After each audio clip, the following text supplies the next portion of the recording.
తిరిగి వచ్చను. చిన్న ప్రార్థన చేసుకుందాం. మహాపరిశుద్ధుడా, ప్రేమ కలిగిన మా తండ్రి, దయగలిగిన మా రక్షకానికి స్తోత్రా చెల్లిస్తున్నాం నాయన. ప్రపంచమంతటా నీ సువార్త సభలు విరివిగా జరుగుతున్నాయి తండ్రి, నీ కొందనాలు. ఎంతోమంది నీ వాకుల ద్వారా బాగుపడుతున్నారు, రక్షణ పొందుకొనుచున్నారు తండ్రి, స్తోత్రాలు. ఈ సమయంలో ప్రభువా, గుత్తికొండ లూథరన్ చర్చ్ వారు ఏర్పాటు చేసిన ఈ రక్షణ సువార్తను బట్టి నీకు స్తోత్రాలు నాయన. నీ ప్రియకుమారులు ప్రవీణ్ కుమార్ గారు ప్రేరేపించబడి నీ సంకల్పము చేత ఈరోజు వర్తమానం చెప్పుటకు నాకు ఇచ్చిన అవకాశాన్ని బట్టి స్తోత్రాలు. నన్ను క్షేమంగా తీసుకొచ్చారు తండ్రి, నీ బిడ్డల మధ్య నిలబెట్టి ఉన్నారు. నా ద్వారా మీ వాక్కులు వెల్లడించండి, మీ బిడ్డలను బలపరచండి. మన ప్రభువును రక్షకుడైన యేసుక్రీస్తు నామములో అడిగి వేడుకొనుచున్నాము తండ్రి, ఆమేన్. మంచిది దైవజనాంగమా. మరి ఈ సమయంలో నన్ను ప్రేమతో పిలిచినటువంటి లూథరన్ చర్చ్ సంఘస్థులకు ప్రభు పేరిట వందనా తెలియజేస్తూ ఉన్నాను. అలాగే స్థానిక సంఘ కాపరి గారు వర్ధనపు ప్రవీణ్ కుమార్ గారికి ప్రభు పేరిట వందనా తెలియజేస్తూ ఉన్నాను. లోకమంతా కూడా సోషల్ మీడియాని విచ్చలవేడిగా పనికిమాలిన పనులకు ఉపయోగిస్తోంది. మీకు తెలుసు ఆ విషయం. సెల్ ఫోన్ పట్టుకున్నామంటే నిద్ర వచ్చిన దాకా రీల్స్ చూస్తుంటాం. మనకి రెండో పని ఉండదు ఇక. అయితే మేమైతే ఆ పనికిమాలిన పనుల కోసం కాదు, కానీ దేవుని దాసులు కలుసుకున్నటకు, ఇలాగున్న దేవుని వాక్కులు చెప్పుటకు మాకు ఇచ్చినటువంటి ధన్యతను బట్టి వందనాలు తెలియజేస్తూ ఉన్నాం. దేవునికి స్తోత్రం. నా మాటలు మీకు అర్థమైనాయా అండి? చాలామంది సోషల్ మీడియా పాడు చేసుకుంటున్నారు. మేమైతే దీన్ని ఈ విధంగా ఉపయోగించుకున్నాం. ఆ ఫేస్బుక్ ద్వారానే ఆయన ముఖం నేను చూడలేదు, నా ముఖం ఆయన చూడలేదు. అయితే వారు ఊరు వెళ్ళాను నేను. ఆ పోస్ట్ పెట్టగానే మీ బ్రదర్ ఫోన్ చేశారు, దిలీప్ గారు ఫోన్ చేశారు, వర్ధనపు దిలీప్ గారు ఫోన్ చేశారు. ఫోన్ చేసి మా తమ్ముడే అని చెప్పారు. చాలా సంతోషం వేసింది. ఇందులో బట్టి సంతోషపడుతూ ఉన్నాను. అలాగే మరి ప్రసాద్ గారికి ప్రత్యేకించి వందనా తెలియజేస్తూ ఉన్నాను. ఆర్కెస్ట్రా తమ్ముళ్లకు, కూడి వచ్చిన మీ అందరికీ, సంఘ పెద్దలకు పేరు పేరున వందనాలు తెలియజేస్తూ ఉన్నాను. మంచిది. అందరూ బాగున్నారమ్మా? చెప్పండి, నన్ను అందరూ బాగున్నావా? ఇలా ఏడుతున్నాం అంటారా? దేవునికి స్తోత్రం. మంచిది. ఒక గంట బాసేపు వాక్య భాగాన్ని మనము విందాం. సరే, చదవబడిన మాట ఏమిటంటే లూకా సువార్త 8వ అధ్యాయం 54వ వచనంలో, అయితే ఆయన ఆమె చెయ్యి పట్టుకొని, చిన్నదానా లెమ్మని చెప్పగా ఆమె ప్రాణము తిరిగి వచ్చెను అనే మాట మనం చదువుకున్నాం. ఏమిటి సందర్భము? ముందుగా నేను జ్ఞాపకం చేస్తాను. నేను ఏమిటంటే, ఒక సమాజ మందిరపు అధికారి ఉన్నాడు. ఆయన పేరు యాయీరు. ఆయనకు ఒక్కగానొక కుమార్తె ఉంది. ఆమెకు రోగం వచ్చి చావసిద్ధముగా ఉన్నది. ఆమె వయసు 12 సంవత్సరాలు. ఎప్పుడైతే చిన్నతనంలోనే రోగం వచ్చిందో, పాపం ఒక్కతే కుమార్తె కాబట్టి ఈ యాయీరు యేసు కాళ్ళపని పడిపోయి, యేసయ్యా, నా కుమార్తెకు జబ్బు వచ్చి చచ్చిపోలాగా ఉందయ్యా, నీ వచ్చి కనుక ముడితే ఆమె స్వస్థపడుతుందని చెప్పేసి బతిమలాడుకున్నాడట. అప్పుడు యేసుప్రభు వారు సరే వెళదాం పదా అని వెళుతూ ఉండగా, మార్గ మధ్యంలో 12 సంవత్సరాల నుంచి రక్తస్రావ రోగంతో బాధపడుతున్న ఒక అమ్మాయి ఉంది అక్కడ. సరే, యేసుప్రభుని గురించి విని వెనక నుంచి వచ్చి ఆయన వస్త్రపు చెంగును ముట్టుకోగానే ఆమె స్వస్థపడింది. అప్పుడు యేసుప్రభు వారు అన్నారు, నన్ను ఎవరో ముట్టుకున్నారు, నాలో నుండి ప్రభావము బయటికి వెళ్ళిపోయిందని చెప్పేసి అన్నారు. అప్పుడు ఆ అమ్మాయి భయపడుతూ వచ్చి, అయ్యా నేనే అని చెప్పినప్పుడు ఆయన కాస్త ఆమెతో సంభాషిస్తూ ఉన్నాడు. ఈ సంభాషణలో కాస్త ఆలస్యమైపోయింది యాయిరి ఇంటి వద్దకు వెళ్ళటం కోసం. ఈ లోపల యాయిరు కుమార్తె చచ్చిపోయింది. యాయిరింటి వద్ద నుంచి ఒకడు పరుగున వచ్చి, యాయిర్ గారు, మీ అమ్మాయి చచ్చిపోయింది, ఇక ఆ బోధకుని శ్రమ పెట్టవద్దులయ్యా, ఇబ్బంది పెట్టబాకులే అన్నాడు. అక్కడ రాయబడలేదు, కానీ ఆ మాట వినగానే యాయిరు పెద్దగా ఏడుస్తూ ఉండొచ్చు. ఆయన ఏడుస్తూ ఉంటే యేసుప్రభు వారు అన్నారు, భయపడవద్దు, నమ్మిక మాత్రం ఉంచుము, ఆమె స్వస్థపరచబడుతుందని చెప్పి తన శిష్యులు వెంట పెట్టుకుని లోపలికి వెళ్ళిపోయాడు. అప్పుడు ఆ శవము చుట్టూ కొంతమంది ఏడుస్తున్నారు. వారిని చూసి, ఏడవవద్దు, ఈ చిన్నది నిద్రించుతున్నదే కానీ చనిపోలేదు అని చెప్పేసి అన్నాడు. ఆ మాట చెప్పినప్పుడు ఆ ఏడుస్తున్న వారు, అదేమిటయ్యా, ఆమె చనిపోయింది, మేము ఏడుస్తూ ఉంటే నీకు ఎలా కనపడుతున్నామని చెప్పేసి ఎగతాళిగా మాట్లాడారట. వారి మాటలు పట్టించుకోకుండా యేసుప్రభు వారు వెళ్ళి ఆ శవం యొక్క చెయ్యి పట్టుకొని, చిన్నదానా లెమ్మని చెప్పగా ఆమె ప్రాణము తిరిగి వచ్చెను. ఇది సందర్భం దైవజనాంగమ. ఏమర్థమైంది మీకు? ఏమర్థమైందంటే యాయిరు కుమార్తెకు జబ్బు వచ్చింది, చచ్చిపోలాగా ఉంది. ప్రభువులు వచ్చి బతిమాలుకున్నాడు. సరే వెళదాం పదని వెళుతూ ఉండగా లేట్ అయిపోయింది, ఈ లోపు చచ్చిపోయింది. ఆయన ఏడుస్తూ ఉంటే భయపడబాకమని చెప్పాడు. లోపలికి వెళ్ళిపోయి అమ్మాయి లే అని చెప్పగానే ఆ అమ్మ చచ్చిపోయింది, లేచి కూర్చుందన్నమాట. ఇదే సందర్భం దైవ జనాంగమా. ఈ సందర్భంలో నుంచి 3 విషయాలు జ్ఞాపకం చేస్తాను ఈ పూట. ఒకటి, యాయిరు యొక్క నేపథ్యాన్ని చెప్తాను. రెండవదిగా ప్రభువు యొక్క అభయము చెప్తాను. మూడవదిగా సంఘం యొక్క దైన్యము అనే 3 విషయాలు జ్ఞాపకం చేస్తాను నాన్న. ఒకటేమో యాయిరు యొక్క నేపథ్యాన్ని చెప్తాను. యాయిరు ఎటువంటి వాడు, ఏమా కథ అనే విషయం జ్ఞాపకం చేస్తాను. రెండవదిగా దేవుడు మనకిచ్చే ధైర్యం ఏమిటి, మనకిచ్చే అభయం ఏమిటి అనే విషయాన్ని జ్ఞాపకం చేస్తాను. మూడవదిగా సంఘం ఈనాడు ఎటువంటి దీనస్థితిలో, దైన్య స్థితిలో ఉందో జ్ఞాపకం చేసి ఈ పూటకు నేను వాక్య భాగాన్ని నేను ముగించేస్తాను. దైవ జనాంగమ్మ జాగ్రత్తగా ఆలకిద్దాం. మొదటిగా యాయిరు యొక్క నేపథ్యాన్ని మనం చూద్దాం. ఆయన బ్యాక్గ్రౌండ్ ఏమిటి అని చూసినట్టయితే అక్కడ రాయబడిన మాట 40వ వచనంలో, ఇదిగో అంతటా సమాజ మందిరపు అధికారి అయిన యాయిరు అను ఒకడు వచ్చి యేసు పాదముల మీద పడి అని రాయబడింది. ఇదిగో అంతటా సమాజ మందిరపు అధికారి అయిన యాయిరు అని రాయబడిందండి. సమాజ మందిరాలు అంటే ఏమిటండి పాస్టర్ గారు అంటే కనుక బాగా అర్థమయ్యేలాగా చెప్పాలంటే, పూర్వకాలంలో ప్రధానమైన చర్చి యెరూషలేములో ఉండేది, పెద్ద చర్చి. సబ్బాతు దినమున, శనివారపు దినమున అందరూ కూడా ఆ చర్చికి వెళ్తూ ఉండేవారు, యూదులు కాబట్టి. మరి బుధవారం ప్రార్థన ఉంటుంది, శుక్రవారం ప్రార్థన ఉంటుంది, ఒక్కోసారి స్తుతి కూడికలు జరగాలి కాబట్టి మాటి మాటికి పల్లెటూళ్ళ నుంచి ఆ చర్చికి వెళ్ళారు కాబట్టి వారి ఊరిలోనే ఒక చిన్న మందిరాన్ని కట్టుకుంటారు. ఆ చిన్న మందిరాన్ని ఏమంటారంటే సమాజ మందిరాలని అంటారు. ఉదాహరణకు మీకు దగ్గరలో కనుక కారంపూడి ఉంటే కనుక పెద్ద చర్చి ఏమో కారంపూడిలో ఉంటుంది, ఆదివారం పూట అక్కడికి వెళ్ళాలి. మరి బుధవారం ప్రార్థనకి, శుక్రవారం ప్రార్థనకి మాటిమాటికి వెళ్ళలేము కాబట్టి మన ఊరిలో చిన్న చర్చి కట్టుకుంటాం. ఆ చిన్న చర్చిని ఏమంటారంటే సమాజ మందిరాలు లేదా సునగోగులు అని పిలుస్తారన్నమాట. అది పెద్ద చర్చికేమో పెద్ద పాస్టర్ గారు ఉంటారు, చిన్న చర్చికేమో చిన్న పాస్టర్ గారు ఉంటారు. అలా ఒక చిన్న చర్చి పాస్టర్ గారు ఎవరంటే మన యాయిరు గారు అన్నమాట. అది అయితే ఈ సమాజ మందిరపు అధికారులుగా ఎవరు నియమించబడతారు సాధారణంగా అంటే, బైబిల్ గ్రంథంలో 3 రకాల తెగలున్నాయి. శాస్త్రులు, పరిసయ్యులు, సద్దూకయ్యులు 3 తెగలు మీకు తెలుసు. ఈ 3 తెగల్లో పరిసయ్యులు అనే తెగకు చెందిన వారు మాత్రమే సమాజ మందిరపు అధికారులుగా నియమించబడేవారు అన్నమాట. అనగా మన యాయిరు గారు ఒక పరిసయ్యుడు. అయితే ఏంటి పాస్టర్ గారు అంటే కనుక ఈ పరిసయ్యులు యేసుక్రీస్తుకి ఆగర్భ శత్రువులు. ఆయన ఎప్పుడు దొరుకుతాడా, తప్పు పట్టుకుందామా, నేరం మోపుదామా, అవసరమైతే చంపుదామా అని చెప్పేసి తిరిగే గుంపు అన్నమాట అది. అటువంటి గుంపులో ఒకడెవరంటే యాయిరు. ఎట్లా పాస్టర్ గారు కొన్ని విషయాలు చెప్పండి అంటే ఒక 3 ఎగ్జాంపుల్స్ సింపుల్గా ఇస్తాను నాన్న. ఈ పరిసయ్యులు ఎటువంటి వాడు, ఈ యాయిరు ఎటువంటి వాడు అంటే కనుక ఒక 3 సందర్భాలు మీకు తెలిసినవే. ఏమిటంటే, ఒకరోజు యేసుప్రభువు వారు ఒక సమాజ మందిరం వెళ్ళారండి. వెళితే అక్కడ ఒక ఓచ చేయగలిగిన వాడు, చెయ్యి ఎండిపోయిన వాడు ఉన్నాడట. అంటే ఈ చెయ్యి బాగుంటుంది, ఈ చెయ్యి ఏమో బాగోదన్నమాట. ఆ అబ్బాయిని చూసి యేసుప్రభువు వారు కనికరపడి, బాబు నీ చెయ్యి చాపు అని చెప్పగానే అతను చెయ్యి చాపాడు, వెంటనే స్వస్థపడిపోయాడు. ఎప్పుడైతే స్వస్థపడ్డాడో ఆ సమాజ మందిరపు అధికారి పళ్ళు పడబడా కొరుకుతూ, ఏమయ్యా ఈరోజు విశ్రాంతి దినము కదా, సబ్బాతు దినము కదా, మనము పొల్లలు కూడా ఏరము, రాళ్ళు కూడా ఎత్తము కదా, అటువంటిది ఒక వ్యక్తి నువ్వు స్వస్థపరుస్తావా, నువ్వు మోషే ధర్మశాస్త్రానికి విరుద్ధంగా ప్రవర్తిస్తున్నావు అని చెప్పేసి గొడవ పెట్టేసుకున్నాడు. అప్పుడు యేసుప్రభువు వారు అన్నారు, ఒక చిన్న మాట చెబుతాను, సమాధానం చెప్పు అన్నాడు. ఎవరికైనా సరే ఒక ఎద్దు కానీ గొర్రె కానీ ఉంటే అది గుంటలో పడిపోతే బయటకు తీస్తావా, విశ్రాంతి దినమని చెప్పి వదిలివేస్తావా అడిగాడండి. అప్పుడు వాళ్ళు అన్నారు, వదిలివేస్తే చచ్చిపోతుంది కదా, ఎలా వదిలివేస్తామన్నాడు. అట్లయితే గొర్రె కంటే ఎద్దు కంటే మనుషుడు ఎంతో శ్రేష్ఠుడు కదా, కాబట్టి ఈ అబ్బాయిని బాగు చేయడము సమంజసమే, న్యాయమే అని చెప్పేసి అన్నాడండి. ఆ మాట చెప్పగానే ఆ సమాజ మందిరపు అధికారికి బదులు ఏం చెప్పాలో తోచక బయటికి వెళ్ళిపోయి, ఇదిగో ఇతడు మన మతానికి విరుద్ధంగా ప్రవర్తిస్తున్నాడు, ఇతను చంపుదామని చెప్పేసి ఒక గుంపు తయారు చేసిరండి. ఆ గుంపులో ఉన్నవాడు ఎవరంటే యాయిరు. అనగా యేసుప్రభువు వారు ఒక వ్యక్తిని స్వస్థపరిచినందుకు ధర్మశాస్త్రం మీరాడని చెప్పేసి చంపడం కోసం గుంపు బయలుదేరిపోతే ఆ గుంపులో ఉన్నవాడు ఎవరంటే యాయిరు దైవ జనాంగమ. అది మొదటి మాట.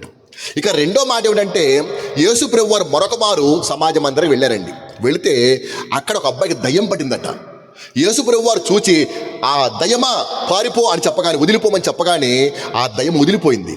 పైగా ఆ దయ్యం పడడం వలన ఇతను గుడ్డివాడిగా ఉన్నాడు, మోగవాడిగా ఉన్నాడు. దయ్యం ఎప్పుడైతే పారిపోయిందో ఇతను చూస్తున్నాడు, మాట్లాడుతూ ఉన్నాడు మాటను. ఎప్పుడైతే దయ్యం పట్టిన వాడు దయ్యం పారిపోయిందో ఇతను మాట్లాడుతున్నాడో, చూస్తూ ఉన్నాడో, జనమందరూ కూడాను ఇతను నిజముగా మెస్సీయే, ఇతను నిజముగా దావీదు కుమారుడే అని పొగుడుతూ ఉన్నారు. అప్పుడు ఈ పరిశీలించి అంటారు, ఇతను దయ్యములకు అధిపతి అయిన బయల్జెబూలు వలన ఈ దయ్యాన్ని మొదలు కొట్టాడే కానీ ఇతనేమో దైవ కుమారుడు కాదులే అని ఆక్షేపించారు దైవ జనాంగమ. అక్కడ చెప్పొచ్చే మాట ఏమిటంటే, యేసు ప్రభు వారు దయ్యాన్ని మొదలుకొట్టినందుకు ఇతను ఒక పెద్ద భూతమాంత్రికుడు అన్న గుంపు ఒకటి బయలుదేరిపోతే ఆ గుంపులో ఉన్నవాడు ఎవరంటే యాయిరండి. అది సంగతి. యేసు ప్రభు వారు స్వస్థపరిచినందుకు చంపుదామని తిరిగే గుంపులో ఉన్నవాడు, యేసు ప్రభు వారు దయ్యాన్ని మొదలుకొట్టేందుకు భూతమాంత్రికుడు అనే గుంపులో ఉన్నవాడు యాయిరు. ఇక మూడో మాట చెప్పేసి ముందుకెళ్ళిపోతున్నానా. యేసు ప్రభు వారు ఒకసారి శిష్యులు వెంటబడి వెళ్తున్నాడు. వెళుతుంటే త్రోవ పక్కన ఒక గుడ్డివాడు కనిపించాడు.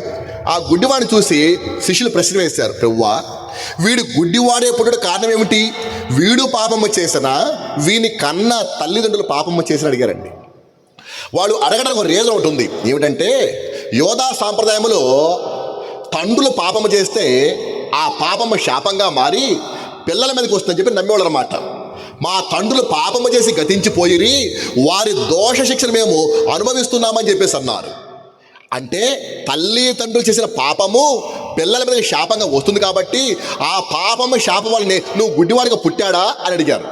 ఇట్ ద సేమ్ టైం దావీదు గారు అంటాడు, నీతిమంతుల సంతానం విడవబట్టు కానీ నేను భిక్షమిత్రుడు కానీ చూచి ఉండలేదు అంటాడు. అంటే తల్లిదండ్రులు కనుక నీతిమంతులైతే పిల్లలు దీవించబడతారని, వాళ్ళు కనుక పాపులైతే పిల్లలు శపించబడతారని నమ్మేవాళ్ళు అనమాట. చేత వీడు పాపము చేశాడా, వీని తల్లిదండ్రులు పాపం చేశారా, గుడ్డుడిగా పుట్టాడు అని చెప్పేసి అన్నారండి.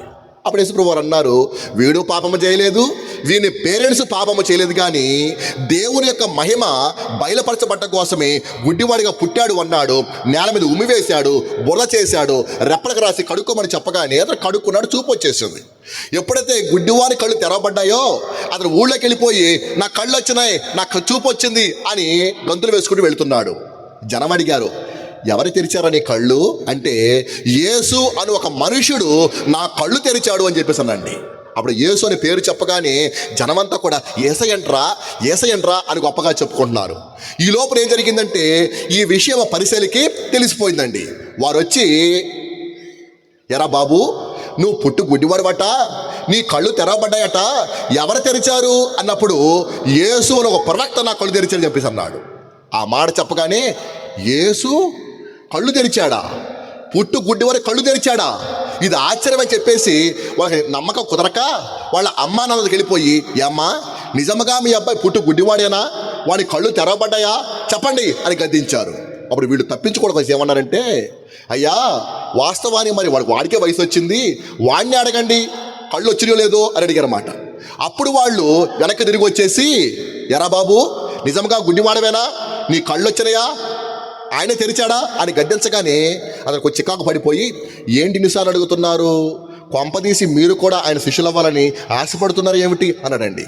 ఆ మాట చెప్పి బొగ్గురు మండిపోయి, మేము మోషే శిష్యులము, నీవే వాడి శిష్యుడు కాబట్టి నువ్వు మాకు బోధింప వస్తావా, నువ్వు కాబట్టి నీలాంటి వాడు మా వద్ద ఉండదు అని చెప్పేసి ఆ సమాజ మందిరం నుంచి అతను వెలివేసేశాడండి. అది అనగా యేసు ప్రభువును నమ్మినందుకు వెలివేసిన గుంపు ఒకటి బయలుదేరిపోతే ఆ గుంపులో ఉన్నవాడు ఎవరంటే యాయిరు దైవ జనాంగమ. అది యేసు ప్రభు స్వస్థపరిచినందుకు చంపుదామని తిరిగే గుంపులో ఉన్నవాడు, యేసు ప్రభు దయ్యాన్ని వదలగొట్టేందుకు భూతమాంత్రికుడు అన్న గుంపులో ఉన్నవాడు, యేసు ప్రభువును నమ్మిన వారిని వెలివేసే గుంపు ఒకటి ఉంటే ఆ గుంపులో ఉన్నవాడు ఎవరంటే యాయిరు దైవ జనాంగమ. అంటే యేసు ప్రభు అంటే ఏమాత్రము ఆయనకి ఇష్టం లేదన్నమాట. అది యోహాను సువార్తలో 7వ అధ్యాయములో 48వ వచనం చదువుదాం. యోహాను సువార్త 7వ అధ్యాయము 48వ వచనము. అయినను అధికారుల్లో కానీ పరిసయ్యుల్లో కానీ ఎవడైనను ఆయన యందు విశ్వాసముంచెనా, అది అధికారుల్లో కానీ పరిసయ్యుల్లో కానీ ఎవడైనను ఆయన యందు విశ్వాసం ఉంచాడా, ఒకడు ఉండలేదు కదా. అంటే యేసు ప్రభునందు ఏమాత్రం విశ్వాసం లేని వాడెవరట, యాయిరు గారు అన్నమాట. అది అయితే ఇప్పుడు ఏం జరిగింది, తన కూతురు బాగోలేదు, ఆమె వయసు ఎంత? 12 సంవత్సరాలు. ఏకైక కుమార్తె, జబ్బు వచ్చింది, చచ్చిపోలాగా ఉంది. ఇప్పుడు ఏం చేయాలి? అక్కడ తిరిగాడు, ఇక్కడ తిరిగాడు, ఎక్కడ తిరిగినా కూడా తగ్గలేదు. ఇప్పుడు యేసు ప్రభు గుర్తొచ్చాడు అనమాట.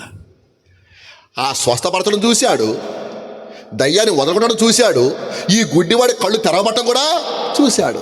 ఇప్పుడు ఏ ఆప్షన్ లేకుండా వచ్చేసి, అయ్యా ఇప్పుడు నాకే అవకాశం వచ్చింది నాయన, నాకే వచ్చింది, సందర్భం వచ్చిందయ్యా, నా కూతురు చచ్చిపోలాగా ఉందయ్యా అని బతిమలు ఆడుకుంటూ కాళ్ళ మీద పడి ఏడ్చాడు దైవజనాంగమ. అంటే ఒకప్పుడు విశ్వాసం లేనివాడు ఇప్పుడు తన కూతురు బాగోలేకపోయేటప్పటికీ యేసు ప్రభునందు విశ్వాసం ఉంచినాడు అన్నమాట. యోహాను సువార్తలో 12వ అధ్యాయంలో 42వ వచనం చదువుదాం. యోహాను సువార్త 12:42. అయినను అధికారులలో అనేకులు ఆయన యందు విశ్వాసం ఉంచిరి గాని సమాజంలో నుండి వెలివేయబడుతుమేమోనని వారు పరిసలకు భయపడి ఒప్పుకొనలేదు, బయటపడలేదు. అది బుజ్జి ఏం రాయబడింది నాన్న? ఆయనను అధికారుల్లో ఏం రాయబడింది? 7:48 రాయబడింది. అధికారుల్లో కానీ పరిసయ్యుల్లో కానీ ఎవడైనాను ఆయన విశ్వాసం ఉంచనా అని క్వశ్చన్ మార్క్ వేశాడు. 12:42లోనేమో ఆయనను అధికారుల్లో అనేకులు ఆయన విశ్వాసం ఉంచిరి కానీ అని రాయబడింది. 7వ అధ్యాయం విశ్వాసం లేదు, 12వ అధ్యాయంలో విశ్వాసం వచ్చిందనమాట. ఎందుకు? రోగం వచ్చింది కాబట్టి. అది కాబట్టి మనిషి ఆరోగ్యంగా ఉన్నంత కాలము వాడు దేవుని గుర్తెరగడు. ఎన్ని సభలు పెట్టుగాక, ఎంత వాక్యం చెప్పుగాక, ఎంతమంది పిలుచుగాక, మీరే పాటలు మొత్తుకుందరుగాక, వాడు మాత్రం రానే రాడు. అది పాపాన్ని ప్రకటిస్తూ ఉంటే వీళ్ళకి పని బాట ఏమీ లేదు. డబ్బుల కోసం, చందాల కోసం, దశంభాగాల కోసం అలా చేస్తూ ఉంటారని చెప్పేసి ఆక్షేపిస్తుంటారు దైవజనాంగమ. అలాంటి వాడే కావచ్చు మనోడు కూడాను. ఇప్పుడు తన కూతురు బాగోలేటప్పటికి, జబ్బు వచ్చినప్పటికీ ప్రభువా అని ఏడుచుకుంటూ వచ్చాడు అనమాట. ఇప్పుడు అది అయ్యా నా కూతురు చచ్చిపోలాగా ఉందయ్యా అని ఏడుచుకుంటూ కాళ్ళ పని పడ్డట. ఇప్పుడు యేసు ప్రభు మనలాంటి వాడైతే ఏమంటాడు? మనం సంపుదామని తిరిగావు, నన్ను నమ్మిన వాళ్ళు వెలివేశావు, నన్ను భూతమాంతికుడు అన్నావు, ఇప్పుడు నీకు అవసరం వస్తే నేను రావాలనా? నన్ను వస్తే అవసరమా అని గద్దించాలి. కానీ యేసయ్య అటువంటి వాడు కానే కాదు. తన యొద్దకు వచ్చు అని ఎంత మాత్రమును త్రోసివేయడు. గట్టిగా చెప్పకూడదు ఒకసారి నాన్న, హల్లెలూయా. అంచేత నేను చెప్పొచ్చే మాట దైవజనాంగమా, నువ్వు యేసు ప్రభువును అసహించుకున్నా, నువ్వు శత్రువుగా చూసినా, నీకు ఇష్టం లేకపోయినా కూడా నీకంటూ అవసరం వచ్చి కనుక దేవుని వేడుకుంటే ఆయనను తోసిపుచ్చేవాడు కాదు దైవజనాంగమా. అది వయసు ఉన్నంత కాలము, ఆరోగ్యం ఉన్నంత కాలము ఎంత చెప్పినా కూడా ఎవడు కూడా వినడు.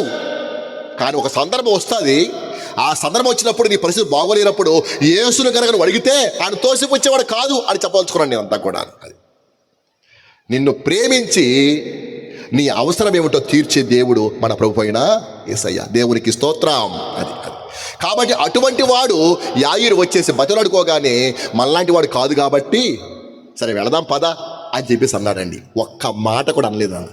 మనమైతే 4 వడ్డించి నీ తిక్క ఎలా కుదరాలి అని చెప్పేసి మనము మన లోపల అక్కసంతా బయట పెట్టి చెబుతూ పెంచేస్తాం. కానీ యేసు ప్రభువు ఒక్క మాట కూడా అనలేదు. అటువంటి స్వభావాన్ని మనం కూడా ధరించుకోవాలండి. ఎంతోమంది మనల్ని హింసిస్తుంటారు, నిందిస్తుంటారు, అవమానిస్తుంటారు. వారు అవసరం వచ్చి సహాయం కోరినప్పుడు మన కక్షంతా బయట పెట్టకూడదు. మన క్రైస్తవులమైతే, ప్రభు బిడ్డలమైతే నీకు అలాగే జరగాలేరా, అప్పుడుగా నీకు సిగ్గురాదు అనకూడదు. అది మాడకుండా నువ్వు సహాయం చేస్తే దేవుని బిడ్డలాగా ఉంటారు కాబోలు అని ప్రభువుని తెలుసుకుంటాడు. దేవునికి స్తోత్రం. కాబట్టి యేసు ప్రభు వారు సరే వెళదాం పదని వెళుతూ ఉంటే మార్గ మధ్యములో 12 సంవత్సరాల నుంచి రక్తస్రావ రోగంతో బాధపడుతున్న ఒక అమ్మాయి ఇక్కడ కూర్చుందట. ఎందుకు రాశాడు ఈ స్థితి అంటే, యాయిరు కుమార్తె వయసు ఎంత? 12 సంవత్సరాలు. ఈ అమ్మాయి రోగం వయసు ఎంత? 12 సంవత్సరాలు. 12 అటువంటిది పరలోకపు సంఖ్య, అది దైవ సంఖ్య కాబట్టి ఇది నిత్యముగా దైవ కార్యము అని రుజువుపరచడం కోసము ఆ 2 సందర్భాలు పక్కపక్కన రాశాడు దైవజనాంగమా. అది అర్థమవుతుందమ్మా. కాబట్టి 7 సంపూర్ణ సంఖ్య, 6 మానవుని సంఖ్య, 12 పరలోకపు సంఖ్య, 1 సృష్టి సంఖ్య. కాబట్టి ఇలాగ బైబిల్ కొన్ని అర్థాలు అంటే మీకు తెలుసు ఆ విషయము. కాబట్టి ఇది దైవ కార్యము అని చెప్పడం కోసము 2 సందర్భాలు పక్కనే జరిగినాయి అన్నమాట. సరే మంచిది. ఆమె 12 సంవత్సరాల నుంచి రక్తస్రావ రోగంతో బాధపడుతూ అక్కడ కూర్చుంది. ఆమె గురించి ఏమి రాయబడిందంటే మీకు తెలుసున్నానా, ఎన్నో తెప్పలు పడి వైద్యుల చుట్టూ తిరిగి ధనమంతా వేపరుచుకొని మరింత సంకటపడెను అని రాయబడింది. ఎన్నో తెప్పలు పడిందట అంటే ఎంతోమంది డాక్టర్ చుట్టూ తిరిగింది, డబ్బులు మొత్తం కాజేసుకుంది, రోగాన్ని మరింత ఎక్కువ చేసుకుందట. ఎందుకు అలా జరిగింది పాస్టర్ గారు అంటే, యోధా సాంప్రదాయంలో ఏ స్త్రీకైనా సరే రక్తస్రావ రోగం వస్తే బాగు చేయడం కోసము 21 రకాల వైద్యాలు ఉంటాయండి. ఏంటంటేనా 21. మచ్చుకు 2 చెబుతాం మీకు. తుమ్మబంక, పటిక బెల్లము, కుంకుమ పువ్వు, ఈ 3 మెత్తగా నూరి ద్రాక్ష రసం ఉడకబెట్టి కనుక ఆ అమ్మాయికి ఇస్తే ఆ జబ్బు తగ్గుదట. ఇక రెండవది ఏమిటంటే 9 నీరుల్లి వెల్లుల్లిపాయలు మెత్తగా నూరి వైన్లో అనగా ఈ ద్రాక్ష ఉడకబెట్టి కనుక ఆ అమ్మాయికి ఇస్తే ఆ జబ్బు తగ్గుదట. ఇలా ఎన్ని రకాలు ఉన్నాయి? 21 రకాలు ఉన్నాయండి. ఒక హాస్పిటల్ చుట్టూ తిరిగితేనే ఇల్లు కొల్ల ఒళ్ళు కొల్ల అవుతుంది కదా. ఇంక 20 హాస్పిటల్ మామూలు విషయమా? సమస్తం అయిపోయిందండి. ఆమె గొప్ప ఆస్తిపరురాలండి, ధనవంతురాలండి. ఆమె 12 ఎకరాల పొలం ఉంది. ఈ సంవత్సరానికి ఎకరం చొప్పున అమ్ముకుంటూ వెళ్ళిపోతే 12 సంవత్సరాలకి 12 ఎకరాలు అయిపోయింది, కానీ రోగం మాత్రము తగ్గల. పైగా ఒక వైద్యానికి గిట్టక రోగం మరింత ఎక్కువైపోయిందట. మనం కనుక పెయిన్ కిల్లర్ వేసుకుని గ్యాస్ట్రిక్ వచ్చినట్టుగా, గ్యాస్ట్రిక్ వేసుకుని ఇంకేదో వచ్చినట్టుగా ఏమైపోయింది, ఒకదానికి ఒక పడక రోగం మరింత ఎక్కువైపోయిందట. ఇలా ఇన్ని వైద్యాలు తగ్గకపోతే యోధా సాంప్రదాయంలో ఒక చిట్కా ఒకటి ఉందండి. ఏమిటా చిట్కా అంటే, 4 మోసుకొని పోయి ఆమెను ఒక సెంటర్లో కూర్చోబెడతారు. అందరూ వెళ్ళిపోతారు. ఎవరో ఒకరు అకస్మాత్తుగా వచ్చి ఆమెను భయపెట్టి నీ రక్తస్రావం చెల్లే అని చెప్పగానే ఆ భయానికి అదురుపోయి అనగానే మనకు ఎక్కిళ్ళు ఆగిపోయినట్టుగా ఆ స్రావము ఆగిపోద్దట. అదొక చిట్కా అన్నమాట. అంచేత ఏం చేశారు, ఈ స్త్రీని శాస్త్రులు పరిశీలన మోసుకొని పోయి ఒక సెంటర్లో కూర్చోబెట్టారు. ఈమె భయపడుతోంది. అలా భయపెడతారో ఏమిటో, నా మీద పామేస్తారా, తేలేస్తారా, కర్రొచ్చు కొట్టేస్తారా అని భయపడతా ఉంది. అలా భయపడుతూ ఉండగా ఎవరూ రాలేదు. కానీ యాయిరు కుమార్తె కోసం యేసు వస్తూ ఉంటే ఈ ప్రజలు కొన్నారట, ఈయన ఎవరో గొప్ప దేవుళ్ళ ఉన్నాడు, ఎవరో చెబితే వినడం కాదు, మన కళ్ళ ముందే కార్యాలు జరుగుతున్నాయి. కుంటి వారికి ఏమో కాళ్ళు ఇస్తున్నాడు, గుడ్డి వారికి ఏమో కళ్ళు ఇస్తున్నాడు, చనిపోయిన వారు తిరిగి లేపుతున్నాడు, ఇప్పుడు యాయిరు కుమార్తె కోసం వెళుతున్నాడు అని చెప్పేసి అనుకున్నారట. అప్పుడు ఆ స్త్రీ విశ్వాసము చేత ఆ కుంటి వాళ్ళతోటి గుడ్డి వాళ్ళతో పోల్చుకుంటే నాదే పెద్ద రోగము కాదు కదా అని చెప్పేసి, ఆయన వచ్చి ముట్టుకోనక్కర్లేదు, నేనే వెళ్ళి ముట్టుకుంటా అని చెప్పేసి వెనక నుంచి వెళ్ళిపోయి ఆయన వస్త్రపు చెంగును ముట్టుకోగానే రాయబడిన మాట, వెంటనే ఆమె రక్తధార కట్టెను. హల్లెలూయా. 12 సంవత్సరాలు, 12 ఎకరాల పొలము, 21 రకాల హాస్పిటల్ తగ్గిన జబ్బు, రోగము యేసు ప్రభువును విశ్వాసం ముట్టుకోగానే ఆ జబ్బు నయమైపోయింది. దైవజనాంగమా, ఎప్పుడైతే జబ్బు తగ్గిపోయిందో యేసు ప్రభువుల ప్రభావము బయటికి వెళ్ళిపోయింది. మనలో మన మాట, ప్రభావం బయటికి వెళ్ళిపోయింది కదా. ప్రభువారు ఏమన్నారు, నన్ను ఎవరో ముట్టుకున్నారు, నాలో నుండి ప్రభావం బయటికి వెళ్ళిపోయి చెప్పగానే పక్కన పేతురు వచ్చి అన్నాడు, ఎంతమంది మీద పడిపోతా ఉంటే సైడ్ పేజ్ పక్క తప్పుకోండి అంటున్నాం కదా, మళ్ళీ ఎవరో నన్ను ముట్టుకున్నాడు ఎవరు చెప్తారయ్యా అని చెప్పి చికాకు పడ్డారట. మరి జనం మీద పడతా ఉంటే ఎలా ఉంటుంది, ఎవరికి అనుకుంటాం, అలాగే చికాకు పడ్డారట. మనలో మన మాట, ఎంతోమంది ఆయన టచ్ చేస్తుంటారుగా, మరి అప్పుడు స్పందించిన ఆయన ఈ అమ్మాయి ముట్టుకొని ఎందుకు స్పందించాడు, నాలో ప్రభావం బయటికి వెళ్ళిపోయింది ఎందుకన్నాడు అంటే కనుక ధర్మశాస్త్రం ప్రకారముగా 3 రకాల మనుషులు అపవిత్రులు అవుతారు. సంఖ్యాకాండములో 5వ అధ్యాయములో 1-2 వచనాలు చదువుదాం. సంఖ్యాకాండము 5వ అధ్యాయము 1-2 వచనాలు. మరియు యెహోవా మోషేకు ఈలాగు సెలవిచ్చెను, ప్రతి కుష్ఠరోగిని, స్రావము గల ప్రతివానిని, శవమును ముట్టుట వలన అపవిత్రుడైన ప్రతివానిని. చాలు నాన్న అంటే అర్థం ఏంటి, 3 రకాల మనుషులు అపవిత్రులు అవుతారు. 1 కుష్ఠరోగులు, 2 స్రావం కలిగిన వారు, 3 శవాన్ని ముట్టుకున్నవారు అపవిత్రులు అవుతారు. కాబట్టి వీరిని ముట్టుకున్న వారు కూడా అపవిత్రులే. కాబట్టి దైవజనాంగమా, ఇప్పుడు యేసు ప్రభు నుంచి ఏమైపోయింది, ప్రభావం మాత్రమే బయటికి వెళ్ళిపోయిందన్నమాట. నా భాష మీకు అర్థమవుతుందమ్మా? 3 రకాల మనుషులు అపవిత్రులు అవుతారా. ఎవరాళ్ళు? కుష్ఠరోగులు, స్రావం కలిగిన వాళ్ళు, 3వదేమో శవాన్ని ముట్టుకున్న వాళ్ళు అన్నమాట. కాబట్టి ఈ అమ్మాయి స్రావం ఉంది కాబట్టి, అపవిత్రంగా ఉంది కాబట్టి ప్రభువుని ముట్టుకోగానే ఆయన ప్రభావము బయటికి వెళ్ళిపోయింది. అందుచేత నన్ను ఎవరో ముట్టుకున్నారు రండి అని చెప్పగానే, బాబోయ్ నా సంగతి తెలిసిపోని చెప్పేసి వణుకుతూ వచ్చేసి అయ్యా నేనే అందట. అప్పుడు యేసు ప్రభు వారు, అమ్మా నేను తిట్టడం కోసం పిలవట్లేదురా అని చెప్పేసి, ఈ 12 సంవత్సరాల నుంచి ఈ వ్యాధి చేత నీ బ్రతుకులో సమాధానం లేదు, ఇప్పుడు ఈ జబ్బు తగ్గిపోయింది కాబట్టి సమాధానము గల దానివై వెళ్ళుమని చెప్పేసి ఆమెతో సంభాషిస్తామన్నాడు. ఈ సంభాషణలో కాస్త లేట్ అయిపోయింది. యాయిరు ఇంటి వద్దకు వెళ్ళటమో లేట్ అయిపోయింది.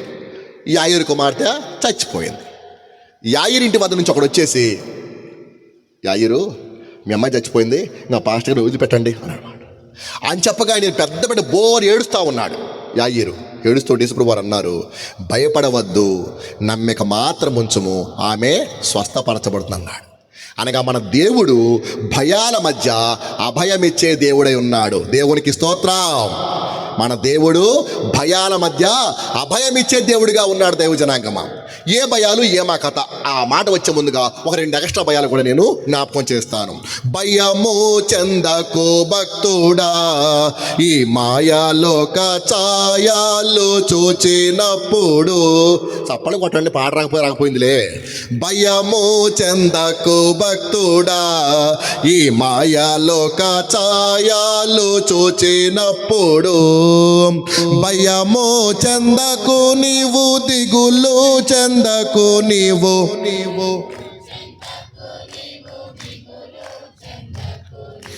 జీవామిచ్చిన యెహోవున్నాడు.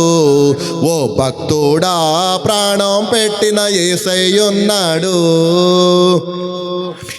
యెహోవున్నాడు. ఓ భక్తుడా, ప్రాణం పెట్టిన యేసయ్య ఉన్నాడు.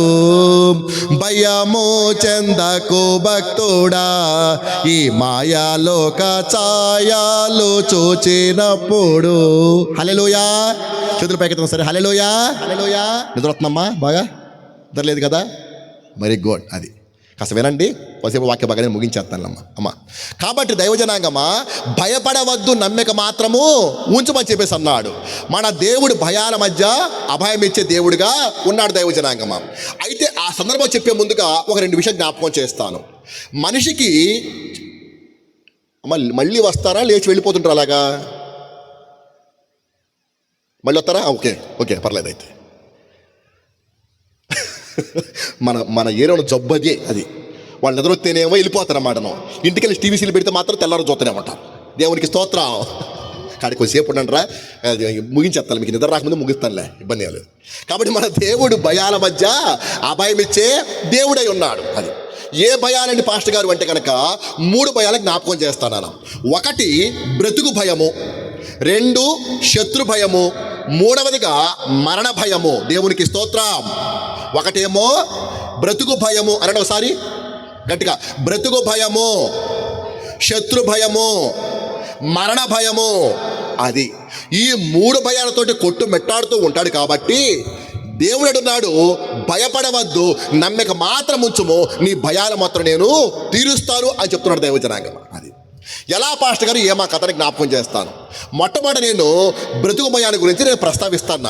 అది మనిషికి ఊహ వచ్చిన దగ్గర నుంచి చనిపోయేంత వరకు కూడా ఈ బ్రతుకు భయంతోనే కొట్టుమెట్టాడుతూనే ఉంటాడు. అది నాకు తెలిసిన ఎగ్జాంపుల్, ఒక అబ్బాయి బాగా చదువుకుంటాడు, ఉద్యోగం రాదు, పెళ్ళిడు వస్తూ ఉంటుంది, అమ్మనని ముసలివారైపోతుంటారు, ఇతర టెన్షన్ మొదలైపోతుంది అన్నమాట. ఇంకెలా బతకాలని చెప్పేసి.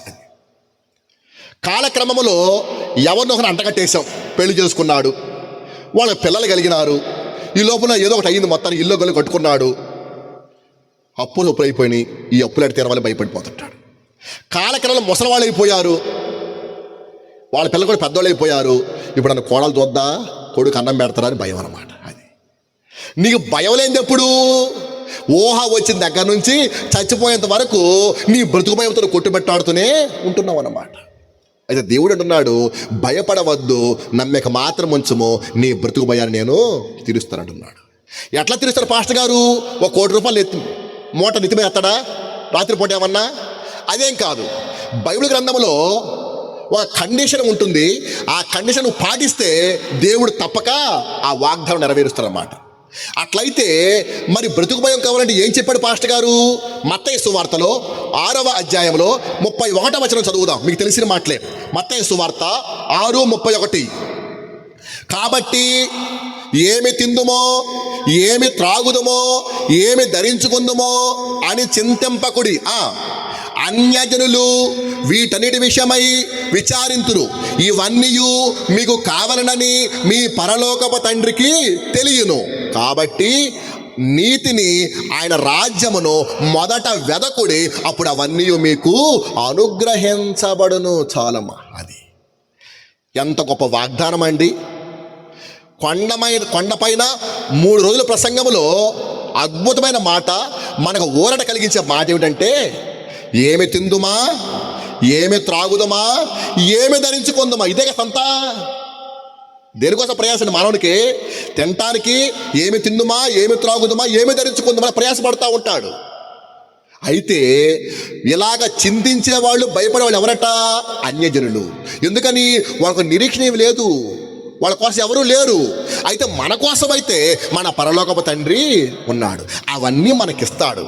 అయితే మీరు చేయవలసిన పని ఏమిటంటే ఆయన రాజ్యంలో చేరండి, రెండు నీతిగా బతకండి. హల్లెలూయా. అంతే దర్శా. అది ఎప్పుడైతే ఆయన రాజ్యంలో చేరతావో, నీతిగా బతుకుతావో, అప్పుడు అవన్నీ మీకు అనుగ్రహిస్తాడు, నీ బ్రతుకు భయాన్ని ఆయన తీరుస్తాడు. దైవజనాంగమా, అంటే ఇప్పుడు మీకు ఏమర్థమైంది? మీకు నీ బ్రతుకు భయం పోవాలంటే మొదట ఆయన రాజ్యంలో చేరాలి. అది సంగతి అన్నమాట. అది దేవుని రాజ్యములో, పరలోక రాజ్యములో ప్రవేశించాలి దైవజనాంగమా. అది ఏంటి పాస్టర్ గారు అంటారేమో. ఈ భూలోకాన్ని చాలా సామ్రాజ్యాలు పరిపాలన చేస్తున్నాయి. అందులో ప్రధానమైన 4. 1 బబులోను, 2 మాదీయ పారసీకులు, 3 గ్రీకులు, 4 రోమీలు. ఈ 4 సామ్రాజ్యాలు పరిపాలన చేసినాయి. ఏ రాజ్యం పరిపాలన చేసినా కూడా, ఏ రాజు పరిపాలన చేసినా కూడా అది క్రూర మృగముతోనే సమానం. అది బబులోను వారు సింహం వంటి వారు, మాదీయ పారసీకులు ఎలుగు వంటి వారు, గ్రీకులు చిరుతపులి వంటి వారు, రోమీలు క్రూర మృగము వంటి వారు అని రాయబడింది. అంటే ఎవరు పరిపాలన చేసినా వాళ్ళు క్రూర మృగముతోనే సమానం అన్నమాట. పోయినసారి వైసీపీ పరిపాలన చేసినా, ఇప్పుడు టీడీపీ పరిపాలన చేస్తున్నా, ఈసారి బీజేపీ వచ్చినా, జనసేన వచ్చినా, కాంగ్రెస్ వచ్చినా కూడా అన్ని క్రూర మృగాలే. అవి మనుషులు పీకుతిరేవే. అన్యాయము, అక్రము, అవినీతి అన్నీ ఉంటూనే ఉంటాయి, మానభంగాలు ఉంటూనే ఉంటాయి, హత్యలు ఉంటూనే ఉంటాయి. ఎవడు ఏం మార్చలేడు, మనం కూడా మారం, అది వేరే విషయం. అది అంచేత ఏ రాజ్యం పరిపాలన చేసినా అది క్రూర మృగముతోనే సమానము. కాబట్టి దీనికి మించిన ఒక రాజ్యం రాబోతోంది. అదేమిటంటే దేవుని యొక్క రాజ్యము, పరలోక రాజ్యము. దేవునికి స్తోత్రం. ఆ రాజ్యంలో చేరమన్నాడు రా. అది ఇప్పుడు ఈ రాజ్యంలో చేరాలంటే ఏం కావాలి? 100 రూపాయలు కడితే రాజ్యంలో చేరిపోయినట్టే. అదే పోయినసారి వైసీపీ గెలిస్తే 100 రూపాయలు కట్టా, సభ్యత్వం ఇచ్చేసారు. నేను వైసీపీ వాడిని. ఇప్పుడు టీడీపీలో జాయిన్ అయిపోయా, ఎందుకంటే వాళ్ళు ఉన్నారు కాబట్టి. నేను బీజేపీ పోతే బీజేపీలో జాయిన్ అవుతాను. నాకేమైంది? అది 100 రూపాయలు కట్టి వడ్డీ చేసుకుంటాడు అనమాట. అది మరి నాకు పథకాలు రావాలి, మరి పాస్టర్ గారు మా ఊరు రావాలి. మరి అంటే ఎవరితో నాకెందుకు? అసలు నాది ఈ పార్టీయే కాదు, నాది ఏ పార్టీ? ప్రభు పార్టీ. దేవునికి స్తోత్రం. అందరికి అనుకూలంగా పోతున్నానా? అది మీరు వచ్చిన ప్రార్థన చేస్తాను, వాళ్ళు వచ్చిన ప్రార్థన చేస్తాను, వాడు గెలమని వీళ్ళు గెలిపిస్తారు, ప్రభు గెలిపిస్తారు ఎవడు ఒకడిని. అది మరి అంతే. మరి ఎందుకు గెలిపిస్తున్నా? మోకం ఏడితే గెలుతారటి. అంతే కదా ప్రభుదాసు. ముందు ఎలక్షన్స్ వస్తాయండి, ఒక ఆయన వస్తాడు, పార్థన పాస్టర్ గారు అంటారు, నువ్వు ఆయన గెలిపించమంటాం, లేదా బాగోదు కదా. ఇంకొక ఆయన వస్తాడు, ఆయన్ని గెలిపించమంటాం. ఎవడు గెలిపిస్తాడు? ఇద్దరిని గెలిపినాడుగా. కాబట్టి నాన్న మనకు అనవసరం వాటి గురించి. అది నువ్వు ఏ పార్టీ అని మనకు అనవసరం. ఈ లోక పార్టీలు మనం కాదు నాన్న. అది మన రాజ్యం వేరు నాన్న. అది దేవునికి స్తోత్రం. అది కాబట్టి అది ప్రభు రాజ్యం ఉన్నది. అది అన్యాయం లేదు, అక్రమం లేదు, అవినీతి లేదన్నమాట. అది ఆ రాజ్యంలో చేరండి అన్నాడు. ఆ రాజ్యంలో చేరాలంటే 100 రూపాయలు సరిపోదు కదా, సరిపోదు. మరి ఏం చేయాలి? మారు మనసు పొందాలా. అది ఎవరైతే తాను చేసిన పాప పశ్చాత్తాపడి ప్రభువా ఇంకా చెయ్యండానా అని చెప్పేసి భీష్మి తీర్మానం చేసుకొని, యేసయ్యా నా పాపం నీవే పరిష్కారం అయ్యా అని చెప్పేసి నమ్మి బాప్తిసం పొందుకున్నవాడు ఆ దేవుని రాజ్యంలో ప్రవేశించినట్టు లెక్క. దేవునికి స్తోత్రం. అది నా మాట మీకు అర్థమమ్మా.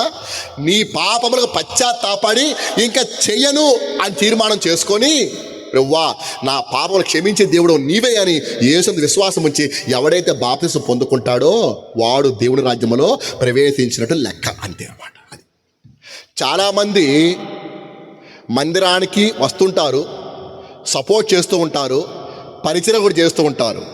వారందరూ దేవుని రాజ్యంలో ప్రవేశించినట్టు కానే కాదు. అది అర్థమవుతామా? ఎవడైతే మారు మనసు పొందుతాడో, బాప్తిసం తీసుకుంటాడో, సంఘానికి క్రమంగా వస్తాడో అతడు రాజ్యంలో చేరినట్టు లెక్క. కాబట్టి కానీ ఇక మిగతా వారు ఎవరు కాదు. మా ఊరు కూడా సభలు జరుగుతూ ఉన్నాయి. ఇంటికి 500 వేశారు, అందరు ఇస్తారు. తాగుబోతెత్తాడు, తిరిగిపోతెత్తాడు, పనికిమాలెత్తాడు, ఎదవెత్తాడు, మారు మనసు పొందిన వాడు కూడా ఇస్తారన్నమాట. అది నేను కూడా ఇచ్చాను అనుకుంటారు ప్రతి వాడు.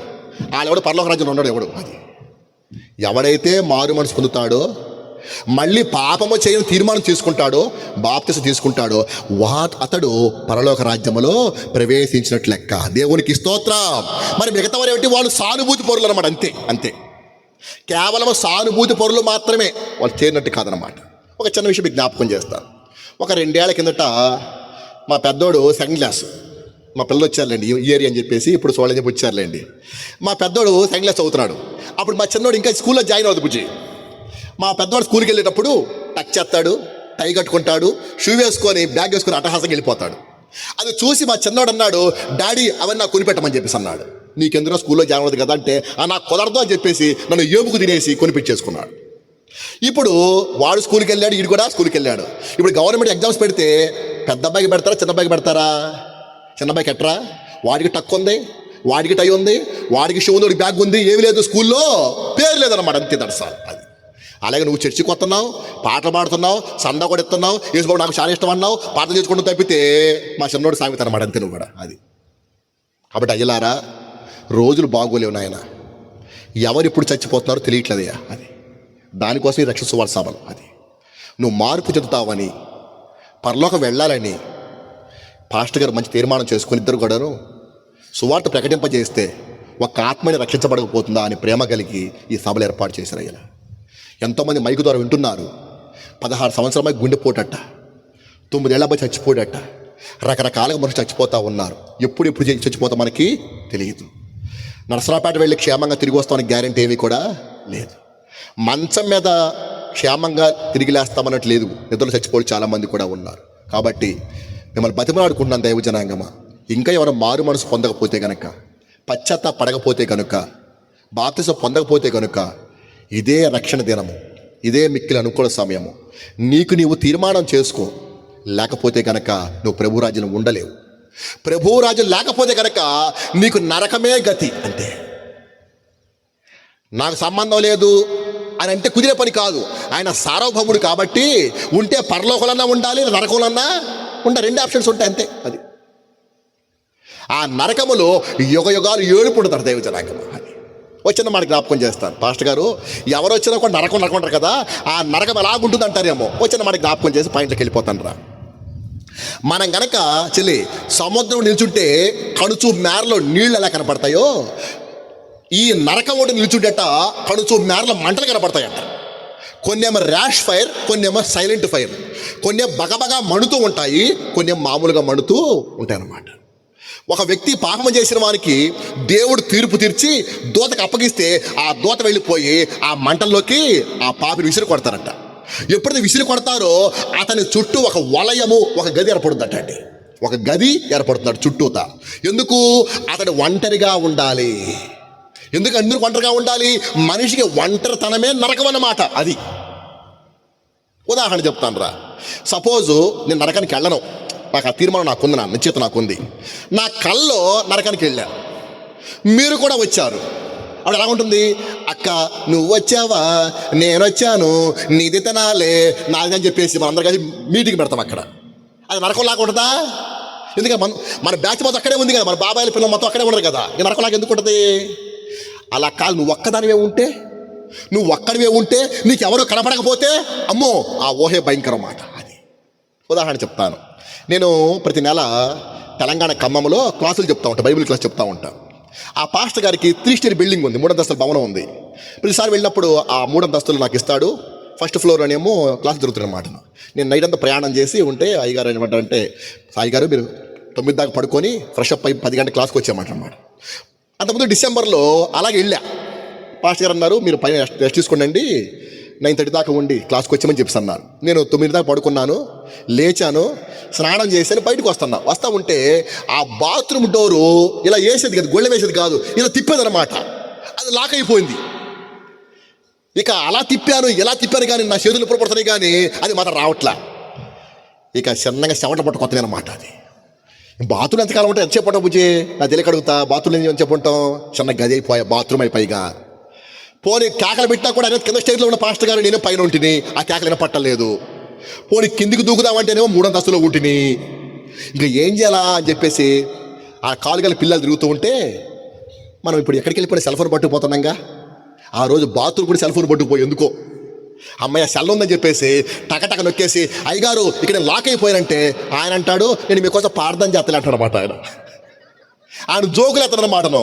బాబా తర్వాత చదువు పాడతాం ముందు రా బాబా అంటే పావు గంట తర్వాత వచ్చేసి వాళ్ళ అబ్బాయి కటింగ్ ప్లేతో అలా తిప్పి బయటికి దిగితే అమ్మయ్య అనుకున్నా.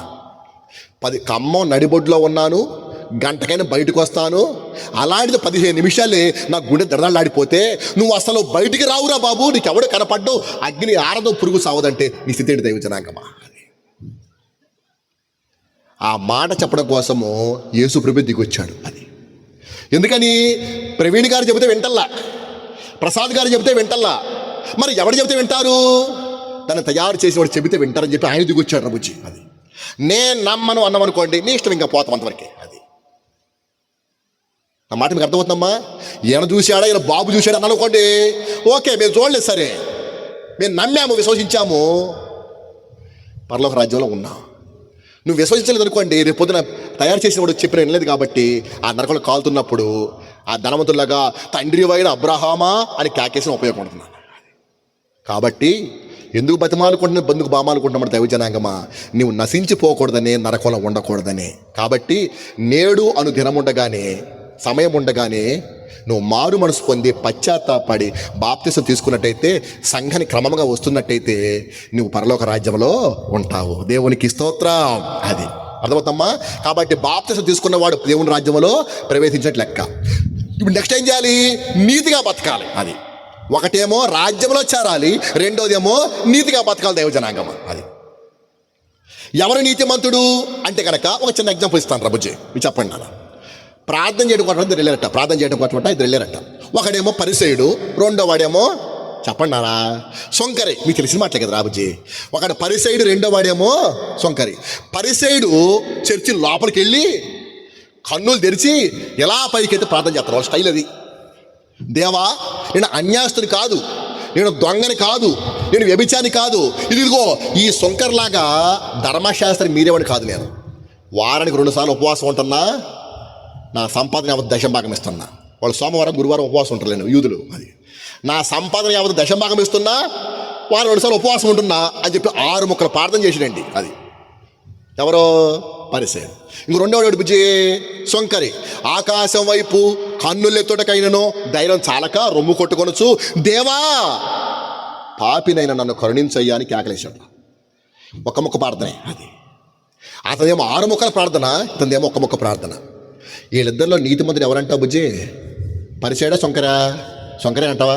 చూద్దాం. లూకాసు వార్తలో 18వ అధ్యాయంలో 14వ వచనం చదువుదాం. లూకాసు వార్త 18, 14. అతని కంటే ఇతడు నీతిమంతుడిగా తీర్చబడి ఆగునన్న. అది అతనంటే ఎవరు? పరిసయ్యుడు. ఇతనంటే ఎవరు? సొంకరి.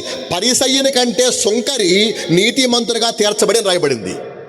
అతని కంటే ఇతడు అంటే ఎవరు నీతిమంతులు? ఉదాహరణ చెప్తాను ప్రభుజీ, నువ్వు చెప్పు నాన్న. ఈ అమ్మాయి కంటే ఈ అమ్మాయి మంచిదన్నాను రా, ఎవరు మంచివాళ్ళు? ఏడు సిగ్గుపడతావేంటి నువ్వు? ఏం చేస్తే ఏం కూలవద్దని చెప్పేసా? బాగా ఆలోచించు. ఇంకో మాట అడుగుతా. ఈ అమ్మాయి కంటే ఈ అమ్మాయి బాగా చదువుద్ది అన్నాను, ఎవడు బాగా చదువుతున్నట్టు? ఇద్దరు బాగా చదువుతున్నారు బుజ్జి, అంతే. ఇద్దరు మంచివాళ్ళే, ఇద్దరు బాగా చదివేవాళ్లే. కాబట్టి ఎక్కువ బాగా చదువుతుంది అమ్మాయి. అది ఈ అమ్మాయికి 60 వేస్తే ఈమెకి 70 వస్తుంది అన్నమాట, అంతే. అలాగే పరిసయ్యుడు నీతిమంతుడే, సొంకరి కూడా నీతిమంతుడే. అది ఎట్లా పాస్టర్ గారు అంటే కనుక బైబిల్లో 2 రకాల నీతులు ఉన్నాయి నాన్న. అది ఏమిటవి? ఒకటి ధర్మశాస్త్ర సంబంధమైన నీతి. చూద్దాం. ద్వితీయోపదేశ కాండంలో 6వ అధ్యాయంలో చివరి వచనం. ద్వితీయోపదేశ కాండం 6వ అధ్యాయము చివరి వచనం చదువుతారా? మన దేవుడైన యెహోవా వెరీ గుడ్, బాగా చేశాను. చాలా ఫాస్ట్గా ఉన్నావు, తీర్థంలో కానీ చదవట్లేదు నువ్వు. ఓకే. మన దేవుడు యెహోవా మనకు ఆజ్ఞాపించినట్లు ఆయన సన్నిధిని ఈ సమస్తమైన ఆజ్ఞను అనుసరించి నడుచుకున్నప్పుడు మనకు నీతి కలుగుతుంది. అది సంగతి. అంటే ధర్మశాస్త్రములోని ఆజ్ఞలు మొత్తం పాటిస్తే కలుగుతుంది, నీతి కలుగుతుంది. అనగా ధర్మశాస్త్ర నీతి కలుగుతుంది. అది మరి రెండవ నీతి ఏమిటో బుజ్జి? రోమాపత్రికలో 3వ అధ్యాయంలో 21వ వచనం చదువుదాం. రోమాపత్రిక 3:21. ఇట్లుండగా ధర్మశాస్త్రమునకు వేరుగా దేవుని నీతి బయలుపడుచున్నది. ఏ నీతిది? వెరీ గుడ్, దేవుని నీతి. అదేమో ధర్మశాస్త్ర నీతి, ఇదేమో దేవుని నీతి. అంటే పరిసయ్యుడిదేమో ధర్మశాస్త్ర నీతి, సుంకరదేమో దేవుని నీతి. ఏది గొప్ప నీతి? దేవుని నీతే గొప్ప నీతి. కాబట్టి అతనికంటే ఇతను నీతిమంతుడిగా తీర్చబడ్డ. హల్లెలూయా. అంటే మన క్రియల మూలముగానేమో నీతిమంతులు అవుతాము, కానీ ఆ నీతి దేవుని అది చేరదురా. అది నా కర్మస్య నా దాన ధర్మస్య నా పుణ్యం నా భవేత్, నా పుణ్యం ప్రాణధనచ్చ జగత్పుణ్యం నాస్తి నాస్తి అన్నారు. కర్మల వల్ల ధర్మ కార్యాల వల్ల ఎవడో కూడా నీతిమంతుడికి ఎంచబడడు. నా పుణ్యం ప్రాణధనచ్చ జగత్పుణ్యం నాస్తి నాస్తి అన్నారు. ఒక్కని ప్రాణధనం వలనే మనం సంపూర్ణమైన నీతిమంతులుగా తీర్చబడతాము. హల్లెలూయా. అనగా యేసుప్రభు యొక్క రక్తం మాత్రమే ఒక పాపిని నీతిమంతునిగా తీరుస్తుంది. అట్టిపళ్ళు పంచటం, దుప్పట్లు ఇవ్వటం, చీరలు పంచటము, ఇవి ధర్మకార్యాలు పుణ్యకార్యాలు, కానీ అవి ప్రభు పరలోక రాజ్యం దాకా తీసుకెళ్ళవు నాన్న. అది అట్లయితే దొంగతనం చేసేవాడు కూడా పరలోకం వస్తాడు. అది అంతే కదా బుజ్జి. ఇంకో మాట, నీ దగ్గర డబ్బులు ఉండకపోవచ్చు, వాడి దగ్గర చాలా డబ్బులు ఉంటాయి. అది ఎవరి దగ్గర? పూర్వకాలం చెప్పుకునే వాళ్ళట, దొంగోడట దొంగతనం బయలుదేరిపోతూ వాడు ఇష్టమైతే ఏమనంట, ఈరోజు కనుక నాకు బాగా డబ్బులు వస్తే నీకు సగం నాకు సగం అంటారట. అది ఆ నమ్ముకోవడానికి సగమేమో వీడికి సగం అంట. అది నేను ఆడికి పర్లకు వచ్చేస్తాడా? వాడికి కదా బుజ్జి. అంచేత నీ క్రియల వల్ల దాన ధర్మాలు కాదు నాన్న, ఒక్కని ప్రాణదానం వలనే. నా పుణ్యం ప్రాణదానచ్చ జగత్పుణ్యం నాస్తి నాస్తి. అది ఆ ప్రభువుని యేసు యొక్క రక్తం వలనే నువ్వు నీతిమంతునిగా తీర్చబడతావు. హల్లెలూయా. అంటే ఎవరైతే నమ్మి బాప్తిసం పొందుకుంటారో వారు నీతిమంతులుగా తీర్చబడతారు. వెరీ గుడ్, బాగానే ఉంది. ఒక చిన్న మాట నాన్న, మీలో బాప్తిసం పొందిన వారు చేతులు పైకెత్తండి. చూస్తాను, మీరు బాప్తిసం పొందిన వారు చేతులు పైకెత్తండి. అంటే మీరంతా ఎవరినానా? నీతిమంతులు. దేవునికి స్తోత్రం. గట్టిగా చప్పట్లు కొట్టండి ఒకసారి. అందరూ కాదు, చేతులు పైకెత్తిన వాళ్ళు మాత్రమే. అది ఎందుకని? వాళ్ళు ప్రభు రక్తము చేత వాళ్ళు నీతిమంతులుగా తీర్చబడ్డారు. వాస్తవానికి నీతిమంతులు కాదు, వాళ్ళు నీతిమంతులుగా తీర్చబడ్డారన్నమాట. అది అయితే తమ్ముడు అయిపోయిందిరా, అలా వదిలేసి ఏం వదిలేదే, నా మొహం ఎవడు చూస్తాడు? దేవునికి స్తోత్రం. పోనీ మీరైనా చూస్తారని మీరు తర్వాత చూడరు, దాన్ని పక్కన పెడతారు. అది సరదాగా. అయితే ఇప్పుడు నా ఏమంటున్నానా, ఇప్పుడు మన ప్రభు రక్తము చేత బాప్తిసం పొందిన తర్వాత ఏమైపోయాం? మనము నీతిమంతులు అయ్యాం. నాకు చిన్న ప్రశ్న రా, ఇప్పుడు మనం అందరం నీతిమంతులమేనా? చెప్పండి నాన్న, నీతిమంతులమా కాదా? ప్రభు రక్తము చేత కడగబడి నీతిమంతులమయ్యాం. కానీ ఎవడైనా సరే మీ ఇంట్లో కానీ, మీ వీధిలో కానీ, నీ సంఘంలో కానీ ఎప్పుడైనా ఎక్కడైనా నీవు నీతిమంతుడు అనడం మీరు విన్నారా? వినలా. ఎందుకు వినలేదు? అలాగ బతకట్లేదు కాబట్టి. అది సంగతి. అది మనము చర్చికి వచ్చాము, సగం పాటలు పాడతాము, ప్రార్థన చేస్తాం, కానీ బతుకు మాత్రము మారలా. అది సంగతి. అది ఒక చిన్న ప్రశ్న, ఏ ఊరు కొత్తగా వెళ్ళినా కూడా ఆ ఊరు అడుగుతూ ఉంటాను, మీరు కూడా చెప్పండి బుజ్జి. మీలో బూతులు మానివేసిన చేతులు పైకెత్తండి, చూసి సంతోషపడతా. మన జిల్లా మొత్తం చెబుతాను, నా భాష మీకు అర్థమైందా? మీలో బూతులు మానివేసిన చేతులు పైకెత్తండి. ఒకటోసారి, రెండోసారి. మరి అది సంగతి. మన ఎవడంటే నీతిమంతుడని ఉట్టికెగరలేనమాట, స్వర్గానికి ఎగిరిందట. నీ బతుకు బూతులు మానుకోలేదు, నువ్వు పరలోకం వస్తావా? తగాదలు మానుకోవు, బూతులు మానుకోవు, సాడీలు మానుకోవు, ఈర్ష్య మానుకోవు, ద్వేషం మానుకోవు, దొంగతనం మానేసావా? పాస్టర్ మీరు టూ మచ్గా మాట్లాడుతున్నారండి. దొంగతనం ఎందుకు చేస్తామంటారేమో. దొంగతనం ఇది ఇంట్లో పక్కింట్లో కాదండోయ్, మీ ఆయన జేబులో డబ్బులు కొట్టేయడం మానేసావా? చాలామంది మానేయారు. చాలా చోట్ల చెబుతూ ఉంటానులేండి, మీకు కొత్త కదా. మీ ఆయన పనికి వెళ్ళొచ్చో, ఇంకో దానికి వెళ్ళొచ్చో, చొక్కాడు తగిలిచ్చి బాత్రూమ్కి వెళ్తాడు, వాష్రూమ్కి వెళ్తాడు. నువ్వు ఎంత దొంగ మొహం వేసుకొని ఇలాగెళ్ళిపోయి చొక్కా చెబుతావు, అలాగా చొక్కా జేబు. అందులో 500 రూపాయలు అనుకుందాం, అన్నీ దియ్యవు, 100 రూపాయలు తెస్తావు. మీ ఆయన బయటకు వచ్చి, ఏమే ఇందులో 5 ఉండాలా, 4 ఏమోనేంటి, ఏమో ఎవరికి ఇచ్చావో, ఏం చేసుకున్నావో, ఎక్కడ తగలెట్టేసావో అని పడిపోతాం. మన నేను ఒక చూపు చూసి ఈ దొంగ మొహం తీసుకోవడం చెప్పి తిట్టుకుంటూ వెళ్ళిపోతాను. ఇలా 100 కూడబెట్టుకొని పట్టాలు చీరలు కొనుక్కొని మా అమ్మ ఇచ్చింది అని మళ్ళీ గులుగుతావు అన్నమాట. నువ్వు ఎక్కడ మానేసావు నీ ముఖం? నేను ఎవడంటే నీతిమంతుడని ఒక్కడ కూడా అండవు చచ్చిందాక. మనం ఏదో లైసెన్స్ లాగా వచ్చేసి మునేసి నా పాపాలు కడగని ఏడిసి మునిగేసి కొత్త తప్పితే ఏది మానుకున్నావు నువ్వు నీ ముఖానికి? ఏది మానలా. అందుకే నీతిమంతులు ఎవరంటలా, నీతిమంతులు అంటలా. మన గురించి సాక్ష్యం ఎలా ఉండాలి బుజ్జి? ఒక మాట చదువుతావా? ఆది కాండములో 6వ అధ్యాయంలో 9వ వచనం చదువుతాం. మన గురించి సాక్ష్యం ఎలా ఉండాలో. ఆది కాండము 6:9. నోవహు వంశావళి ఇదే. నోవహు నీతిపరుడును, తన తరములో నిందారహితుడై ఉండెను.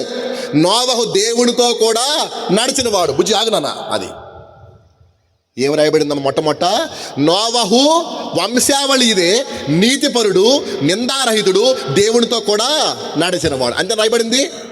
నోవహు వంశావళి ఇదే. వంశావళి అంటే ఏంటి బుజ్జి?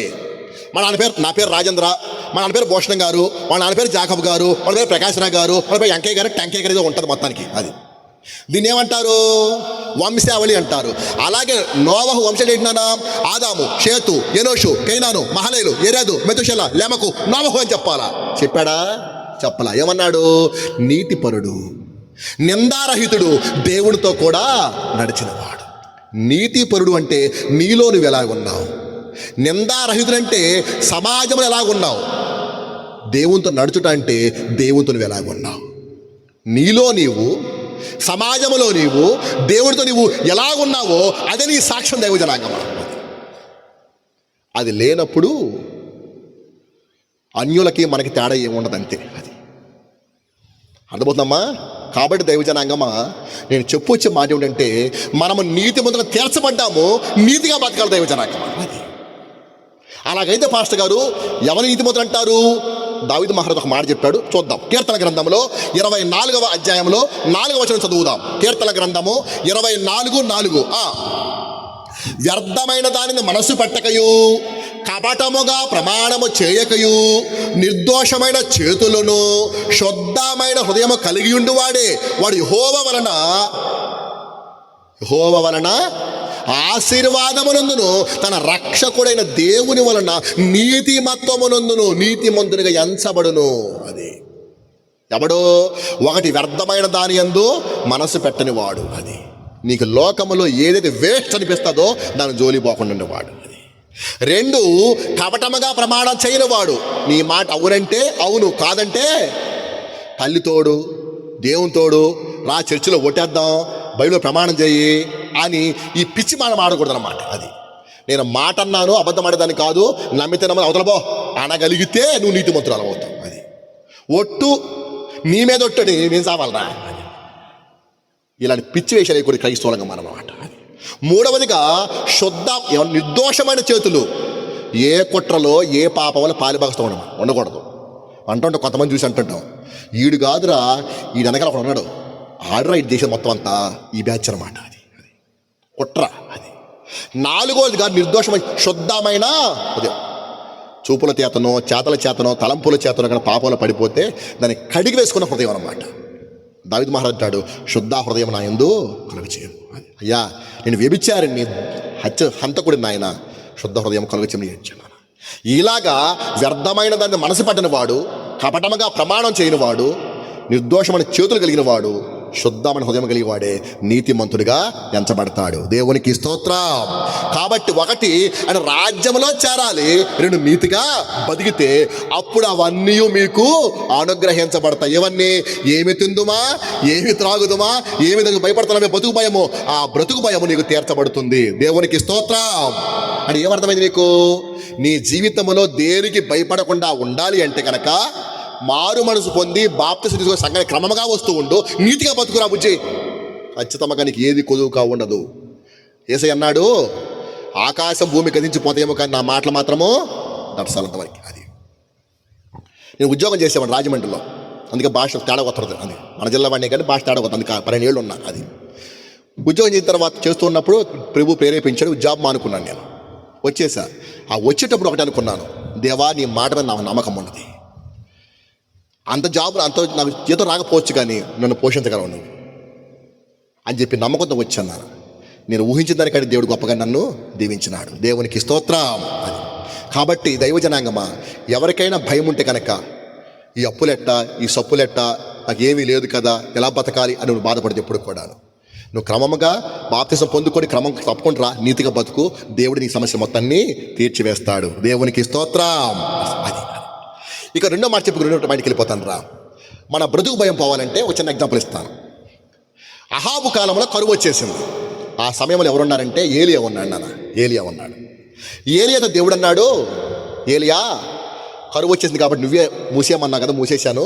3 సంవత్సరాల 6 నెలల పాటు వర్షం మంచు పడదు కాబట్టి కరువు వస్తుంది. నువ్వు వెళ్ళి కెరీతు వాగు దగ్గర ఉండయ్యా అన్నాడు. నీళ్లు తాగుతూ ఉండమన్నాడు. అప్పుడు దేవుడు ఏం చేశాడు? ఉదయము సాయంకాలము కాకుల గుంపు చేత ఆహారమును పంపించినాడు. దేవునికి స్తోత్రం. ఏ ఆహారం చెప్పండి నాన్న? Very good. ఏ ఆహారం? మాంసాహారం అన్నమాట. అది లోకమంతరేమో కరువు, అయ్యగారికేమో మాంసమా. అది అందుకే మా పాస్టర్లకు ఏమున్నా ఏమీ లేకపోయినా ఏముంటుందంటే పొట్ట ఉంటుంది అన్నమాట. అది పాస్టర్ గారి పొట్ట సిమెంటు కట్ట అని వాళ్ళు చిన్నప్పుడు. ఎందుకని 90% పాస్టర్లో ఈ పొట్ట ఉంటూనే ఉండదు. చూసారు, గమనించారు కదా? 90% మందికి ఉంటుంది. అది ఇంకా 10% మందికే ఉండదు. అది ఎందుకని దేవుడు ఆ విధంగా మమ్మల్ని దీవించినాడు. దేవునికి స్తోత్రం. అది ఒక పాస్టర్ అంటాడు, అసలు కోళ్ళు మన కోసం పుట్టినాయి అన్న అంటాడు. ఎందుకని పాస్టర్లకి మొక్క లేకపోతే అది సంగతి అన్నమాట. దేవుడు ఆ విధంగా మమ్మల్ని దీవించినాడు, అంతే మాకు ఇచ్చినది, అది కృప. అంచేత లోకమంతానేమో కరువు, అయ్యగారికేమో మాంసాహారం, రొట్టె మాంసాహారం. రొట్ట తెచ్చేది ఎవరు? కాకులు. బుజ్జి, కాకులు మాంసాహారం పట్టుకుపోతాయా? ఎక్కడ మొక్క దొరుకుద్దా పట్టుకొని చూస్తూ ఉంటాయి. అటువంటి కాకుల చేతనే ఆహారం పంపించగల సమర్థుని అద్భుతమైన దేవుడు ఎవరంటే మన ప్రభువు. గట్టిగా చెప్పకూడదు ఒకసారి నాన్న. అది ఎంత అద్భుతం నాన్న. ఉదయము సాయంకాలం పట్టము కాకుల గుంపు మాంసాన్ని పట్టుకొస్తున్నాయి అంటే ఎంత గొప్ప విషయం రా. ఒక రోజా, ఒక పూట, ఒక వారమా, ఒక సంవత్సరం పాటు పట్టుకొచ్చేసినట్టండి. అది ఆ తరువాత నీళ్ళు ఎండిపోయినాయి. నీళ్ళు ఎండిపోతే కెరీతు వాగులో నీళ్ళు ఎండిపోయినాయండి. దేవుడు అన్నాడు, ఏలియా నువ్వు సారెపతని ఊరికెళ్ళు, అక్కడ నేను పోషించుటకు ఒక విధవరాలికి నేను చెప్పానులే పొమ్మన్నాడు. వెళ్ళాడు. ఆ ఊరికి వెళ్ళిపోతే ఆడు చక్కగా వాక్యం వింటున్నాడు. చూడు, నువ్వు పట్టుకెళ్ళిపోతున్నావు అలాగా. నేను రాను 3 రోజులు పట్టుకుపోతున్నావు. నేను నిద్రపోయేది కాక మళ్ళీ నువ్వు రేపు మళ్ళు కూడా లేవు కదా. దేవునికి స్తోత్రం. ఏమనంటే కోపాలు వస్తాయి మళ్ళీ మనకి. సరే పర్లేదులే, మరి నీ బాధ నీది, నా బాధ నాది, ఏం చెప్తాం. అది సరే మంచిది నాన్న. ఎక్కడ వచ్చి సారిపద ఊరు వచ్చి అక్కడ విధవరాలు ఉంటుంది, నిన్ను చెప్పాను, నాకు పోషించమని చెప్పాను అన్నమాట. బాగానే ఉంది. వచ్చేసాడు. వస్తే ఆమె విధవరాలు రా బుజ్జి, పొలాలు ఏరుకుంటుందట. మీకు తెలుసు కదా, పొలాలు ఏరుకుంటుందట. అమ్మా నాకు దాహం వేస్తుంది, నీళ్ళు ఇవ్వంటే ఉండు బాబు తెస్తా అని వెళ్తుంటే, నాకు ఆకలేస్తుందమ్మా, కొంచెం అప్పం చేసి ఒక రొట్టె ముక్క చేసి పెట్టమన్నట్టు. బాబు అయ్యా, నా కొడుక్కి నాకే ఈ పూటకు ఉంది, కొంచెం పిండి ఉంది, కొంచెం నూనె ఉంది, ఈ పూటకు అయిపోతుంది, రేపటి నుంచి ఎలా బతకాలో కూడా నాకు తెలియట్లేదు అన్నమాట. అప్పుడు ఆయన అన్నమాట ఏమిటంటే, రాజుల మొదటి గ్రంథంలో 17వ అధ్యాయంలో 13వ వచనం చదువుదాం. ముగిస్తానన్నా, ఒక 15-20 నిమిషాలు ముగించేస్తాను, ఇబ్బంది పెట్టను. రాజుల మొదటి గ్రంథము 17-13.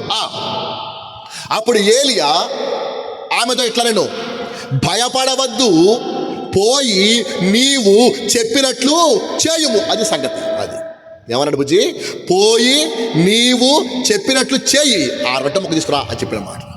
ఆమె మారు మాట్లాడకుండా ఆ రొట్టె ముక్క తీసుకొచ్చి ఇచ్చేసింది. ఆయన తిన్నాడు. ఆ మరుసటి దినం నుంచి 2.5 సంవత్సరాల పాటు తొట్టిలో పిండి అయిపోలేదు, బుడ్డిలో నూనె అయిపోలేదు. దేవునికి స్తోత్రం. 2.5 సంవత్సరాల పాటు తొట్టిలో పిండి అయిపోలేదు, బుడ్డిలో నూనె అయిపోలేదు. ఆమె బ్రతుకు భయం తీర్చబడింది దైవజనాంగం. అది కారణం ఏమిటి? మొదటి అప్పము చేసి పాస్టర్ గారికి ఇచ్చిన కారణం చేతనే దైవజనాంగం, ఏలియా గారికి ఇచ్చిన కారణం చేతనే. ఎందుకు అలా జరిగింది పాస్టర్ గారు అంటే, యెహెజ్కేలు గ్రంథంలో 44వ అధ్యాయంలో 30వ వచనం చదువుదాం. యెహెజ్కేలు గ్రంథము 44:30. నీ ప్రతిష్ఠిత అర్పణలోను తొలిచూలు వాటన్నిటిలోను మొదటివి ప్రథమ ఫలములన్నిటిలోను మొదటివి యాజకుల వగును మీ కుటుంబములకు ఆశీర్వాదము కలుగునట్లు మీరు ముందుగా పిసికిన పిండి ముద్దను యాజకులకు ఇయ్యవలెను. దేవునికి స్తోత్రం. అది ఏమన్నారు బుజ్జి? మీ కుటుంబములకు ఆశీర్వాదము కలుగునట్లు మీరు ముందుగా పిసికిన పిండి ముద్ద ఏం చేయాలి? యాజకునికి ఇవ్వాలి. ఆశీర్వాదం అంటే దేనికి కొదువు లేకపోవటమే. అది అలాగే నీ జీవితంలో దేని కొదువు లేకుండా ఉండాలి, ఆశీర్వాదం పొందాలంటే నువ్వు ముందుగా పిసికిన పిండి ముద్దను యాజకునికి ఇవ్వాలి. ఆమె చేసిన పని ఏమిటి?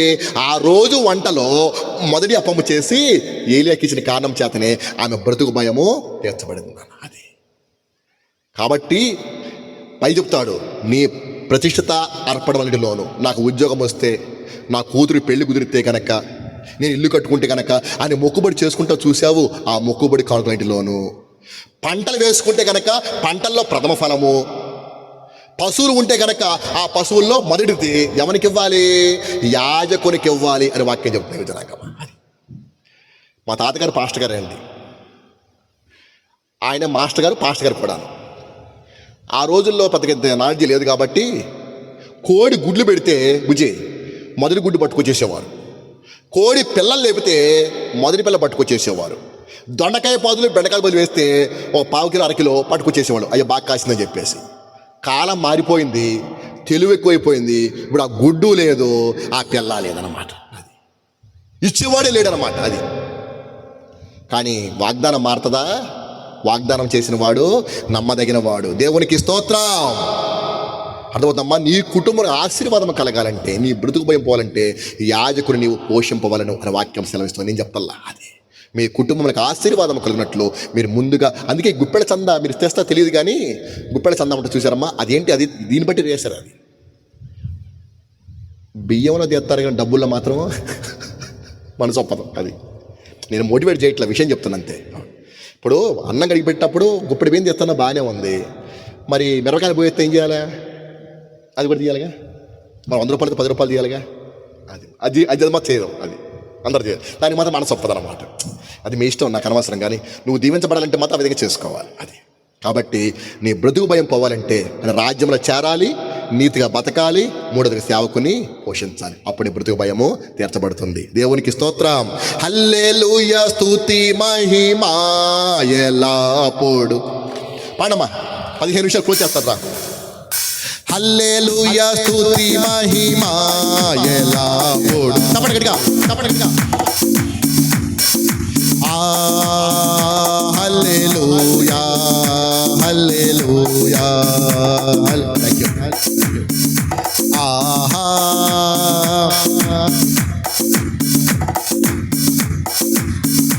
హల్లెలూయా, హల్లెలూయా, స్తుతి మహిమా ఎల్లప్పుడు దేవునికి ఇచ్చెదము. హల్లెలూయా, స్తుతి మహిమా ఎల్లప్పుడు దేవునికి ఇచ్చెదము. హల్లెలూయా. గట్టిగా చెప్పండి, స్తోత్రం చెప్పండి. హల్లెలూయా. Very good. మొదటిదిగా బ్రతుకు భయము. ఒక 2 పాయింట్లు ఉన్నాయి, ఒక 15 నిమిషాల్లో చెప్పేసి ముగించేస్తాను రాబుజీ. అది మళ్ళీ ఇబ్బంది పెట్టను. రెండోదిగా ఏంటి? శత్రు భయము. చెప్పండి వచ్చానా? గట్టిగా చెప్పండమ్మా. అది మనకు శత్రులు ఎవరు ఉంటారు? మన చంద్రబాబు నాయుడు, జగన్, మనం ఏమన్నా కాదు కదరా. మన శత్రులు ఎవరు ఉంటారు బుజ్జే? మనకు శత్రులు ఎవరుంటారు కన్నానా? మనకు శత్రుత్వం ఎప్పుడు ఏర్పడుతుందంటే మనం ఎప్పుడైతే అభివృద్ధి చెందుతామో అప్పుడు శత్రువులు వస్తారు. అది చిన్న ఉదాహరణ చెప్తాను మీకు. నేను కనాన్లో కరువు వచ్చేసింది. ఇస్సాకు తన భార్య అయిన రెబకాని అంటబెట్టుకొని గెరారు అనే ప్రాంతానికి వచ్చాడు. రెబక బైబిల్ ఏ రాయబడిందంటే మిక్కిలి చక్కంది, మోస్ట్ బ్యూటిఫుల్ అనమాట. ఇంకా బైబిలే చక్కందంటే ఇంకా అమ్మాయి చూసాడు అబ్బా అనాల్సిందనమాట, అంత అందగత్తి అనమాట. ఆ ఊరు పోగానే ఆ ఊరు అందరు కూడాను, ఇద్దరు వచ్చారు, భార్యాభర్తలో అన్న చెల్లి తెలియదు కానీ అబ్బా ఆ అమ్మాయి అంత చక్కగా ఉందనుకుంటున్నావు అని చెప్పుకుంటారట. ఆ విషయం రాజుగారు తెలిసింది. రాజుగారు పిలిపించి అన్నారు, ఏమవుతారా ఇద్దరు అన్నాడు. అప్పుడు ఇస్సాక్ అన్నాడు, మా చెల్లి అని చెప్పేసి అన్నాడు భార్యను తీసుకొని. ఎందుకు చెప్పాడు అలాగా అంటే అంతకుముందు సందర్భంలో అబ్రాము గారు శారమును చూపించి అలాగే చెప్పాడు. అది వాళ్ళ నాన్న బట్టి అడుచుకున్నాడు. అందుకే తండ్రి ఏది చేయుట కుమారుడు చూచునో అదే కానీ తనంతట తాను ఏది చేయనేరడని రవి చెప్తుంది. నువ్వు సిగరెట్ తాగితే నీ కొడుకు బీడీ తాగుతాడు, నువ్వు బ్రాందీ తాగితే నీ కొడుకు పచ్చిమందు తాగుతాడు, నువ్వు సినిమాకు పోతే వాడికి దానికి పోతాడు, నువ్వు చర్చికి వస్తే వాడు చర్చికి వస్తాడు, నువ్వు నీతిగా బతికితే వాడు మరింత నీతిగా బతుకుతాడు. హల్లెలూయా. నువ్వే నేర్పాలి నాన్న. అది కాబట్టి వాళ్ళ నాన్న బేస్ చేసుకొని ఏం చేశాడు రా? చెల్లి అని చెప్పేసి అన్నాడు. ఓహో అన్న చెల్లికి అని చెప్పేసి ఒక రూమ్లో ఉంచాడు రాజుగారు. ఆ మరుసటి దినం మనం వెళ్తూ ఉంటే వీళ్ళిద్దరు సరసమాడుకుంటారట. మరి భార్యాభర్తలు సరసమాడుకుంటారు కదా. எனக்கு అనుమానం వచ్చేసింది, వీళ్ళేమో అన్న చెల్లిని చెప్పారు, తీరా చూడబోతేనేమో సరస్వతం చెప్పేసి ఏమవుతారా మీ ఇద్దరు అన్నాడు. అయ్యా మేమిద్దరం భార్యాభర్తలం అయ్యా. మరి ఎందుకు అబద్ధం చెప్పారా మీరు? ఈ స్థలమందు దేవుని భయము ఏమాత్రం లేదంట కదండి. నేను భార్య అని చెబితే నన్ను చంపేసి ఆమె చెరపడతాను భయం వేసింది అన్నాడు. ఎవరు చెప్పారా నీకు ఆ మాట అనగానే? మా నాన్నగారు చెప్పారండి. ఎవరు మీ నాన్న? అబ్రాం గారండి. ఎవరు అబ్రాము?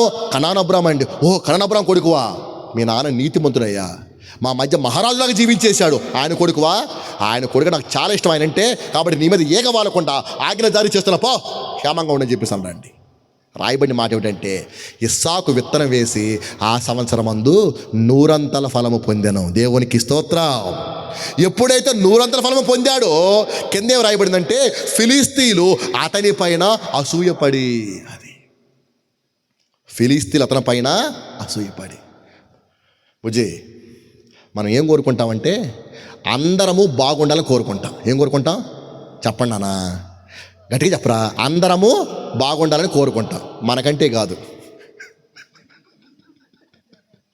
అర్థమైందమ్మా? మనకంటే బాగుండాలి మనం కోరుకోము. ఉదాహరణ చెప్తాను. నేను స్లాబ్ ఇంట్లో ఉంటున్నా, మంచి ఇంట్లో ఉంటున్నా అనుకుందాం. నా పక్కింటోడు గుడిసెలో ఉంటున్నాడు. ఏం చెప్తాను నేను? దేవుడు దీవించాడరా, దేవుడిని చెప్పేశాను. నిజంగా దేవుడు దీవించాడు, రేగుల షెడ్డుకి వచ్చేసాడు. మళ్ళా చెప్పాను దేవుడు దీవించాడు, దేవుడిని చెప్పాను. దీవించాడు దేవుడు, స్లాబ్ ఇంట్లోకి వచ్చాడు. విషయం ఏమిటంటే ఇంకా బాగా దీవించబడ్డాడు, అపస్టేర్ చేశాడు. అపస్టేరు నేను మాట్లాడతాను, ఇంకా సత్యం మాట్లాడినాం. ఎందుకు మాట్లాడను?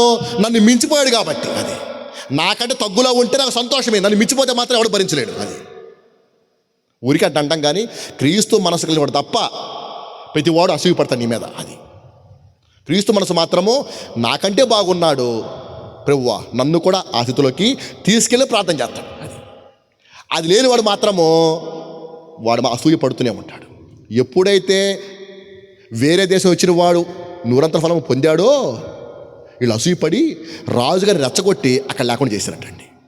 పాపం కాముకు వెళ్ళిపోయి అంతకుముందు వాళ్ళ నాన్నగారు బావి ఒకటి తెవిస్తే ఆ బావి పూడికి తీసుకొని అక్కడ ఉన్నాడు అన్నమాట.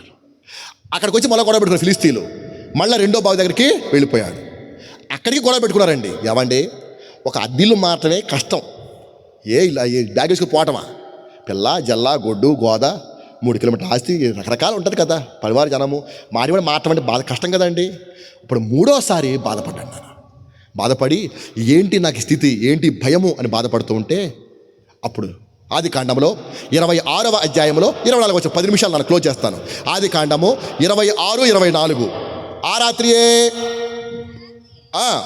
యెహోవా అతనికి ప్రత్యక్షమై, నేను నీ తండ్రిని అబ్రహాము దేవుడను, నేను నీకు తోడై ఉన్నాను. అది ఆ రాత్రియే యెహోవా అతని ప్రత్యక్షమై, నేను నీ తండ్రిని అబ్రహాము దేవుడను, నీకు తోడై ఉన్నాను కనుక భయపడకుము. అది ఏ భయం ఉంది బుజ్జి? శత్రు భయం ఉన్నది. ఫిలిస్తీన్లు వస్తారేమో, గొడవ పెట్టుకుంటారేమో, మళ్ళీ వెళ్ళిపోవాలేమో అని భయం వేస్తూ ఉంటే దేవుడు అన్నాడు, భయపడకుము, నేను నీకు తోడే ఉన్నాను అన్నమాట.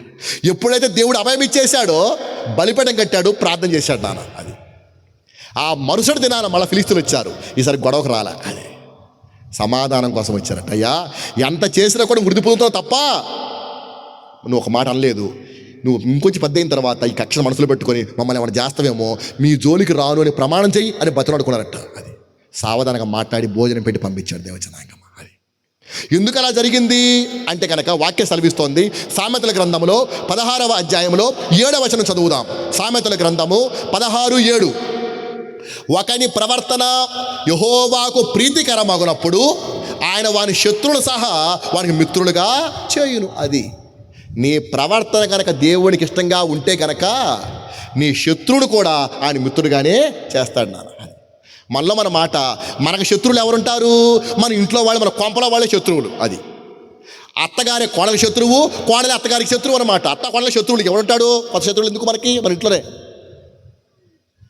అర్థమవుతుందమ్మా? అత్త కోడలు ఒకళ్ళు తగ్గించుకుంటే ఆ ఇల్లు బ్రహ్మాండంగా ఉంటుంది.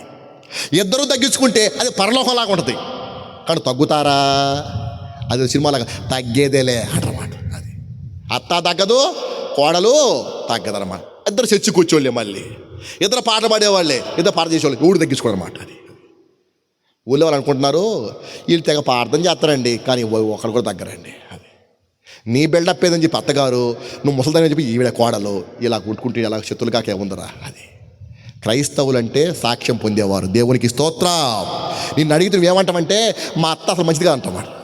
మంచిది కాదు కాబట్టే నువ్వు చూడాలి. అది మంచిదైతే ఊరు మొత్తం చూస్తారు, నా మొహం నువ్వు చూసేదేంటి. అది నీ సాక్ష్యం 10 కాలం పడి ఉండాలంటే నువ్వు మంచిది కాదనుకుంటున్నా మీ అత్తగారు ఆవిడ బాగా చూసుకోవాలి. నీ కోడల పైన వచ్చే పొరు సాడీలు చెప్పకూడదు రా బుజ్జి. అది కూతురులాగా చూసుకుంటే వాళ్ళ మొదలు ఎగస్టేస్తుంది, ఎక్కువ కాలం బతుకుతాం అనమాట. అది కాబట్టి ఇలా రమ్మలారా, ఒక ఇంట్లో ఉన్న శత్రువులుగా కాకుండా ఉండాలంటే నీ ప్రవర్తన దేవునికి ఇష్టంగా ఉండాలి. ఏం చూశాడు ఇస్సాకులో? ఓర్పు, సహనము, సమాధానం. అది సంగతి. అది ఏం మాట్లాడలా, ఓర్పు కలిగి ఉన్నాడు, సహనం కలిగి ఉన్నాడు, సమాధానం కలిగి ఉన్నాడు. అది దేవునికి ఇష్టమైంది. ఆ ఫిలిస్తీయులని స్నేహితులుగా మార్చినాడు. దేవునికి స్తోత్రం. శత్రు భయం లేక కింద రాయబడిందిరా, మరి ఎన్నడూ ఫిలిస్తీయులు అతని మీదకి రాలేదని రాయబడిందిరా. అది ఇంక రాలేడు పొడుకోడు వాళ్ళు. శత్రు భయం తొలగించబడింది. ఇక 3వ మాట ముగించేస్తాను, ఎక్కువ పాట వెళ్ళిపోను, తీసుకున్న అంశానికి రాగానే ఆ 3వ మాట ముగిస్తాను రా. 3వది ఏంటంటే మరణ భయము. అది ఇప్పుడు పాటలకు వస్తున్నాం. యాయిరు కుమార్తె చచ్చిపోయింది, కబురు వచ్చేసింది. యాయిరు మీ అమ్మాయి చచ్చిపోయింది, ఆయన ఇబ్బంది పడబాకమన్నాడు. ఈయనేం చేస్తా ఉన్నాడు? ఏడుస్తూ ఉన్నాడు. ప్రభువారు ఏమన్నారు? భయపడవద్దు, నమ్మిక మాత్రము ఉంచుమన్నారు. బుజ్జి, భయపడబాకని ఎప్పుడు చెప్తాం? చచ్చిపోక మునుపా చచ్చిపోయిన తర్వాతనా? చెప్పనానా? చచ్చిపోక మునిపేగా. మరి ఇప్పుడు చచ్చిపోయిన తర్వాత భయపడబాకమంటే ఎట్లుంటుంది? అది లాగిపెడతాను అనిపించింది, అంతే కదా బుజ్జి. అది హాస్పిటల్లో కొట్టిపెట్టాడుతూ ఉంటే బతుకుతాడమ్మా, బతుకుతాడమ్మా, సాక్ష్యం చెప్తాడమ్మా అని ఏదో చెబుతాం. మొత్తం చచ్చిన బతికిన ఏదో చెబుతాం. అది అసలు పూర్తిగా చచ్చాక భయపడబాకమంటే ఎటకారంగా ఉంటుంది. ఇప్పుడు యేసుబాబు ఏమంటున్నాడు? చచ్చిపోయి అని ఏడుతూ ఉంటే భయపడవద్దు అన్నాడు. అర్థం ఏంటంటే, యాయిరు నీ కుమార్తె చనిపోయిన వాస్తవమే. నువ్వు నమ్మిక మాత్రం ఇస్తే నీ కుమార్తెని మరలా తిరిగి లేపుతాను. దేవునికి స్తోత్రం. అది సంగతి. అది నువ్వు నమ్మితే కనుక ఆయన మరణమును నిద్రగా మార్చు దేవుడు. దైవజనాంగమా, అది నీ మరణ భయం ఆయన తొలగించు దేవుడై ఉన్నాడు. అది నువ్వు నమ్మాలా అంతవరకే. అది అర్థమవుతామా? నమ్మితే ఆయన మరణమును నిద్రగా మార్చు దేవుడుగా ఉన్నాడు. నమ్మిక మాత్రం ఉంచమని చెప్పేసి అన్నాడండి. నమ్మకం ఉంటుందా? ఉండదు. ఒక ఎగ్జాంపుల్ చెప్తాను మీకు.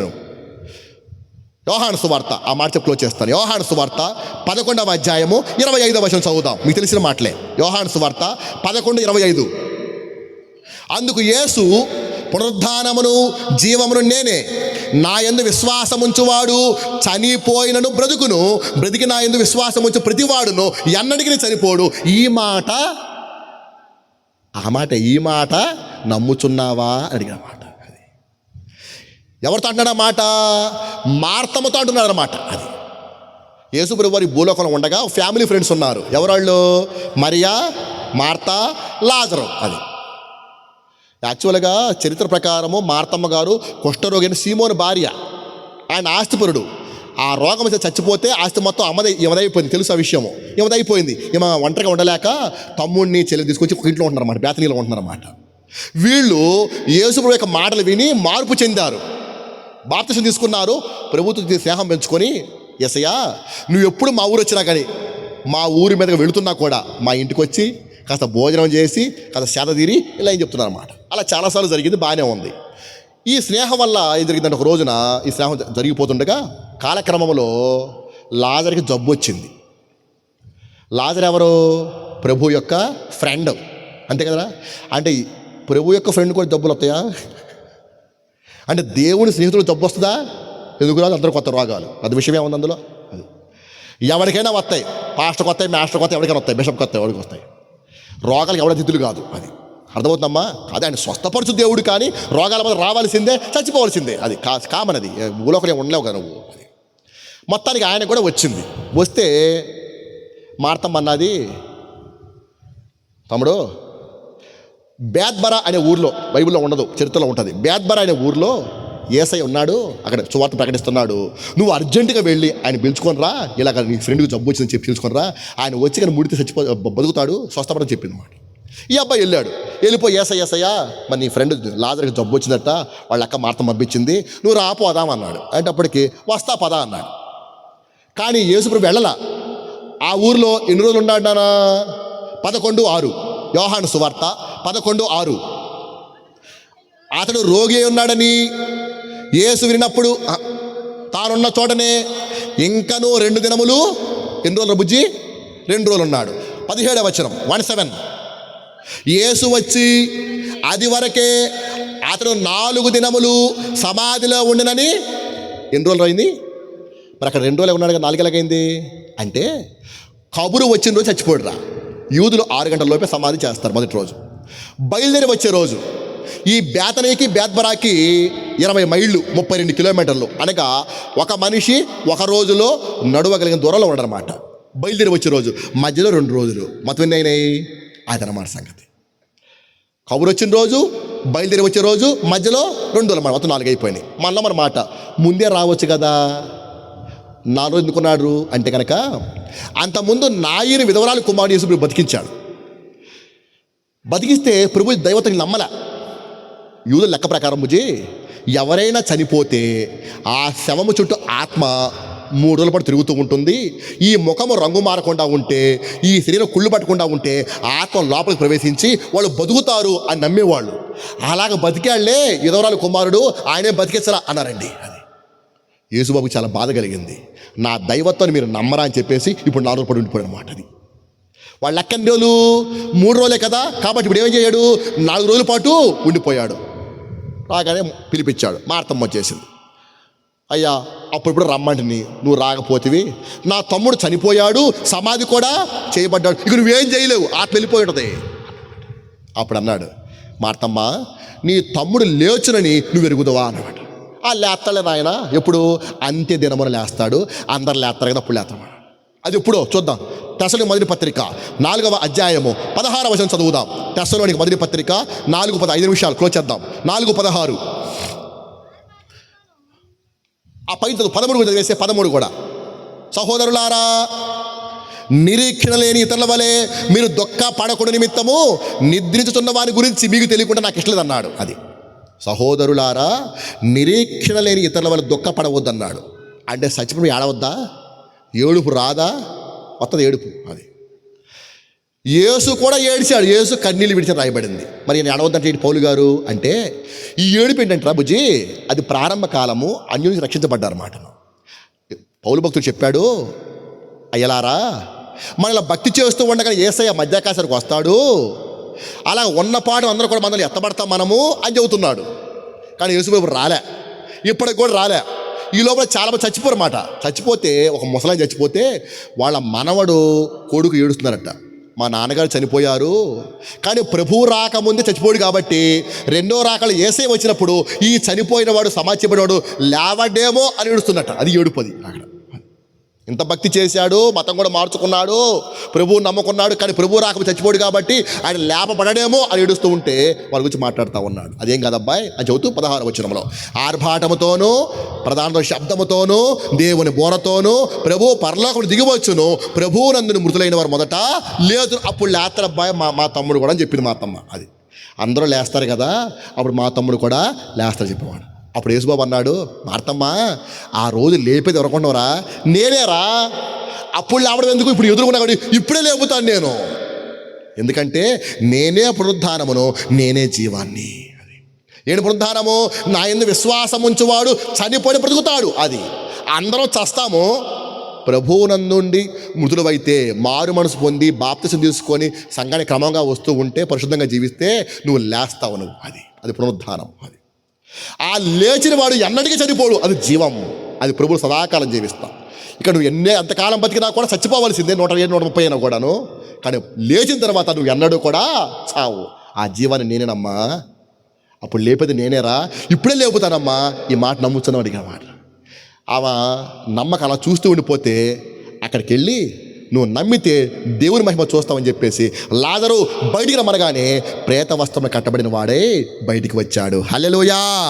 ఆ చేత నువ్వు నమ్మితే కనుక ఆయన మరణమును నిద్రగా మార్చు దేవుడు నీ బ్రతుకు భయాన్ని క్షమించాలి, నీ మరణ భయాన్ని ఆయన తొలగిస్తాడు.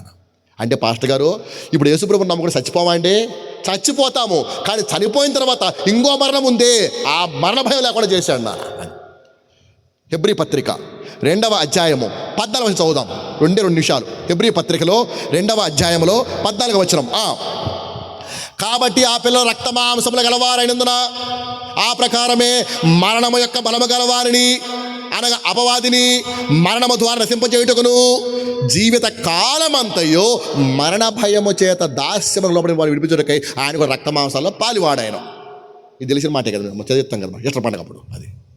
కాబట్టి జీవిత కాలమంతయు మరణ భయం ఉంటుంది. కాబట్టి ప్రభువారు వచ్చి చనిపోయి తిరిగి లేచడం వలన ఆ మరణ భయాన్ని ఆయన తొలగించాడు. అట్లయితే పాస్టర్ గారు మరి ఏంటి అని చెప్పిన మాట అంటే, అందరము లేస్తాము, ప్రభువునందున్న వారికి ఏ శిక్షా విధి లేదు, ప్రభువు నమ్ముకోకపోతే మాత్రము రెండవ మరణము ఉన్నది. ప్రకటన గ్రంథములో 20వ అధ్యాయంలో 4వ వచనం. ప్రకటన గ్రంథము 20వ అధ్యాయం 4వ వచనం. అంతటా సింహాసనములు చూచితిని, వాటి మీద ఆసీనులైన వారికి విమర్శ చేయుటకు అధికారం ఇవ్వబడెను. మరియు క్రూర మృగముకైనను దాని ప్రతిమకైనను నమస్కారం చేయక తమ చేతుల యందు గాని నొసల యందు గాని దాని ముద్ర వేయించుకున్న వారిని యేసు విషయమై తాము ఇచ్చిన వాక్యం నిమిత్తము సాక్ష్యం నిమిత్తము శిరచ్ఛేదనము చేయబడిన ఆత్మలు చూచితిని. వారు బ్రతికిన వారే యేసుతో కూడా 1000 ఏళ్ళు రాజ్యం చేసిరి. ఆ 1000 ఏళ్ళు గడుచు వరకు కడవ మృతులు బతకలేదు. ఇదే మొదటి పునరుద్ధానము. ఈ మొదటి పునరుద్ధానం పాల్గొల వారు ధన్యులు పరిశుద్ధులైందురు. ఇట్టి వారికి రెండో మరణం పైన అధికారము లేదు. అది సంగతి. ఇవన్నీ మీరు చదవాలి, చెప్పాలంటే సమయం అయిపోయి నిద్రపోతారన్నమాట. అందుకని ఎందుకు వచ్చి గొల్ల చెప్పేసి వెళ్ళిపోతున్నమాట అది. కాబట్టి నాయనలారా, నీకున్న గొప్ప ధన్యత ఏమిటంటే, నీవు కనుక ప్రభువు నమ్మక పరిశుద్ధముగా జీవిస్తే రెండో రాక వచ్చినప్పుడు నువ్వు లేపబడతావు. లేచిన వాడు ప్రభువుతో పాటు సింహాసనం సదాకాలము ఉంటావు. దేవునికి స్తోత్రం. కాబట్టి ఇట్టి వారికి రెండో మరణం పైన అధికారము లేదు నాన్న. అది ముందు అడ్వాన్స్ అయిపోయింది కాబట్టి నరక భయం ఏమీ కూడా వాళ్ళకి లేదు. నరకమే రెండో మరణం కాబట్టి ఆ భయాన్ని తొలగించాడు. ఒక్క మాట చెప్పి క్లోజ్ చేస్తాను. మా అమ్మ నాన్న చనిపోయారు, ఇప్పటికీ బాధ కలుగుతూనే ఉంటుంది. కానీ రోజు ఏడుస్తానా? ఏడవను. నీకు ఉన్న ఒక్కగానో కొడుకు అమెరికా పోతే ఏడుస్తారా లేదా? మీ అబ్బాయి అమెరికా వెళ్తున్నామ్మా, ఏడుస్తారా లేదా? ఏడుస్తాం. రోజు ఏడుస్తారా? ఎందుకు ఆడవరు? అమెరికాలో ఉన్నాడుగా, ఆడు బతికే ఉన్నాడుగా, ఎందుకు ఆడటం రోజు ఇంకా? అలాగనే మీ అబ్బాయి అమెరికాలో ఉన్నాడు, మా అమ్మ నాన్న పరలోకంలో ఉన్నారు. మీ అబ్బాయి అమెరికా కనపడ్డు, నాకు పరలోకం కూడా కనపడ్డు. కానీ అబ్బాయి బతికే ఉన్నాడు, అమ్మ నాన్న కూడా బతికే ఉన్నారు. ఏదో ఒకరోజు కలుసుకుంటాం కాబట్టి ఈ నిరీక్షణ గొప్పది. అది సంగతి. కాబట్టి నాయనలారా, అమ్మలారా, మనకున్న ధన్యత ఏమిటంటే, ఈ భూలోకం ఉన్నప్పుడు ఈ బ్రతుకు భయం తీరుస్తాడు, శత్రుభయం తీరుస్తాడు, ఆధ్యాత్మికంగా ఆత్మీయంగా నీ సింహాసనం రెండో మన భయం లేకుండా కూడా ఆయన చేస్తాడు దైవజనాంగమ. అందుకోసమే ఈ రక్షణ సువార్త సభలు అలా ఉండాలంటే ఆయన పునరుద్ధానము, ఆయన జీవము, ఆయన వచ్చినప్పుడు ఆ బోర నాకు వినపడుతుంది, ఆ కేక నాకు వినపడుతుంది, నేను లేవగలను అని నమ్మితే కనుక నీ మరణ భయాన్ని ఆయన తొలగిస్తాడు. హల్లెలూయా. చివరి మాటలు, నువ్వు నిజమైన విశ్వాస సంఘం అయితే కనుక నేను ప్రభువు రాకడ కొరకు ఎదురు చూస్తున్నాను అన్నవాళ్ళ చేతులు పైకెత్తండి, సంతోషిస్తాను. ముగిస్తాను. ఇంకా దానికి గుర్తుగా నా ప్రతి ప్రార్థనలో ప్రభువుని యేసయ్యా రా ప్రభువా అని అడుగుతున్నాను అన్నవాళ్ళ చేతులు పైకెత్తండి. ఒక్కడ అడగడు. అసలు ప్రార్థన చేయమనుకోండి, వేరే విషయం. మనం అందుకని రావలే. అది మనం అందరం అడిగితారు, ఇప్పుడు వచ్చున్నాను. హల్లెలూయా.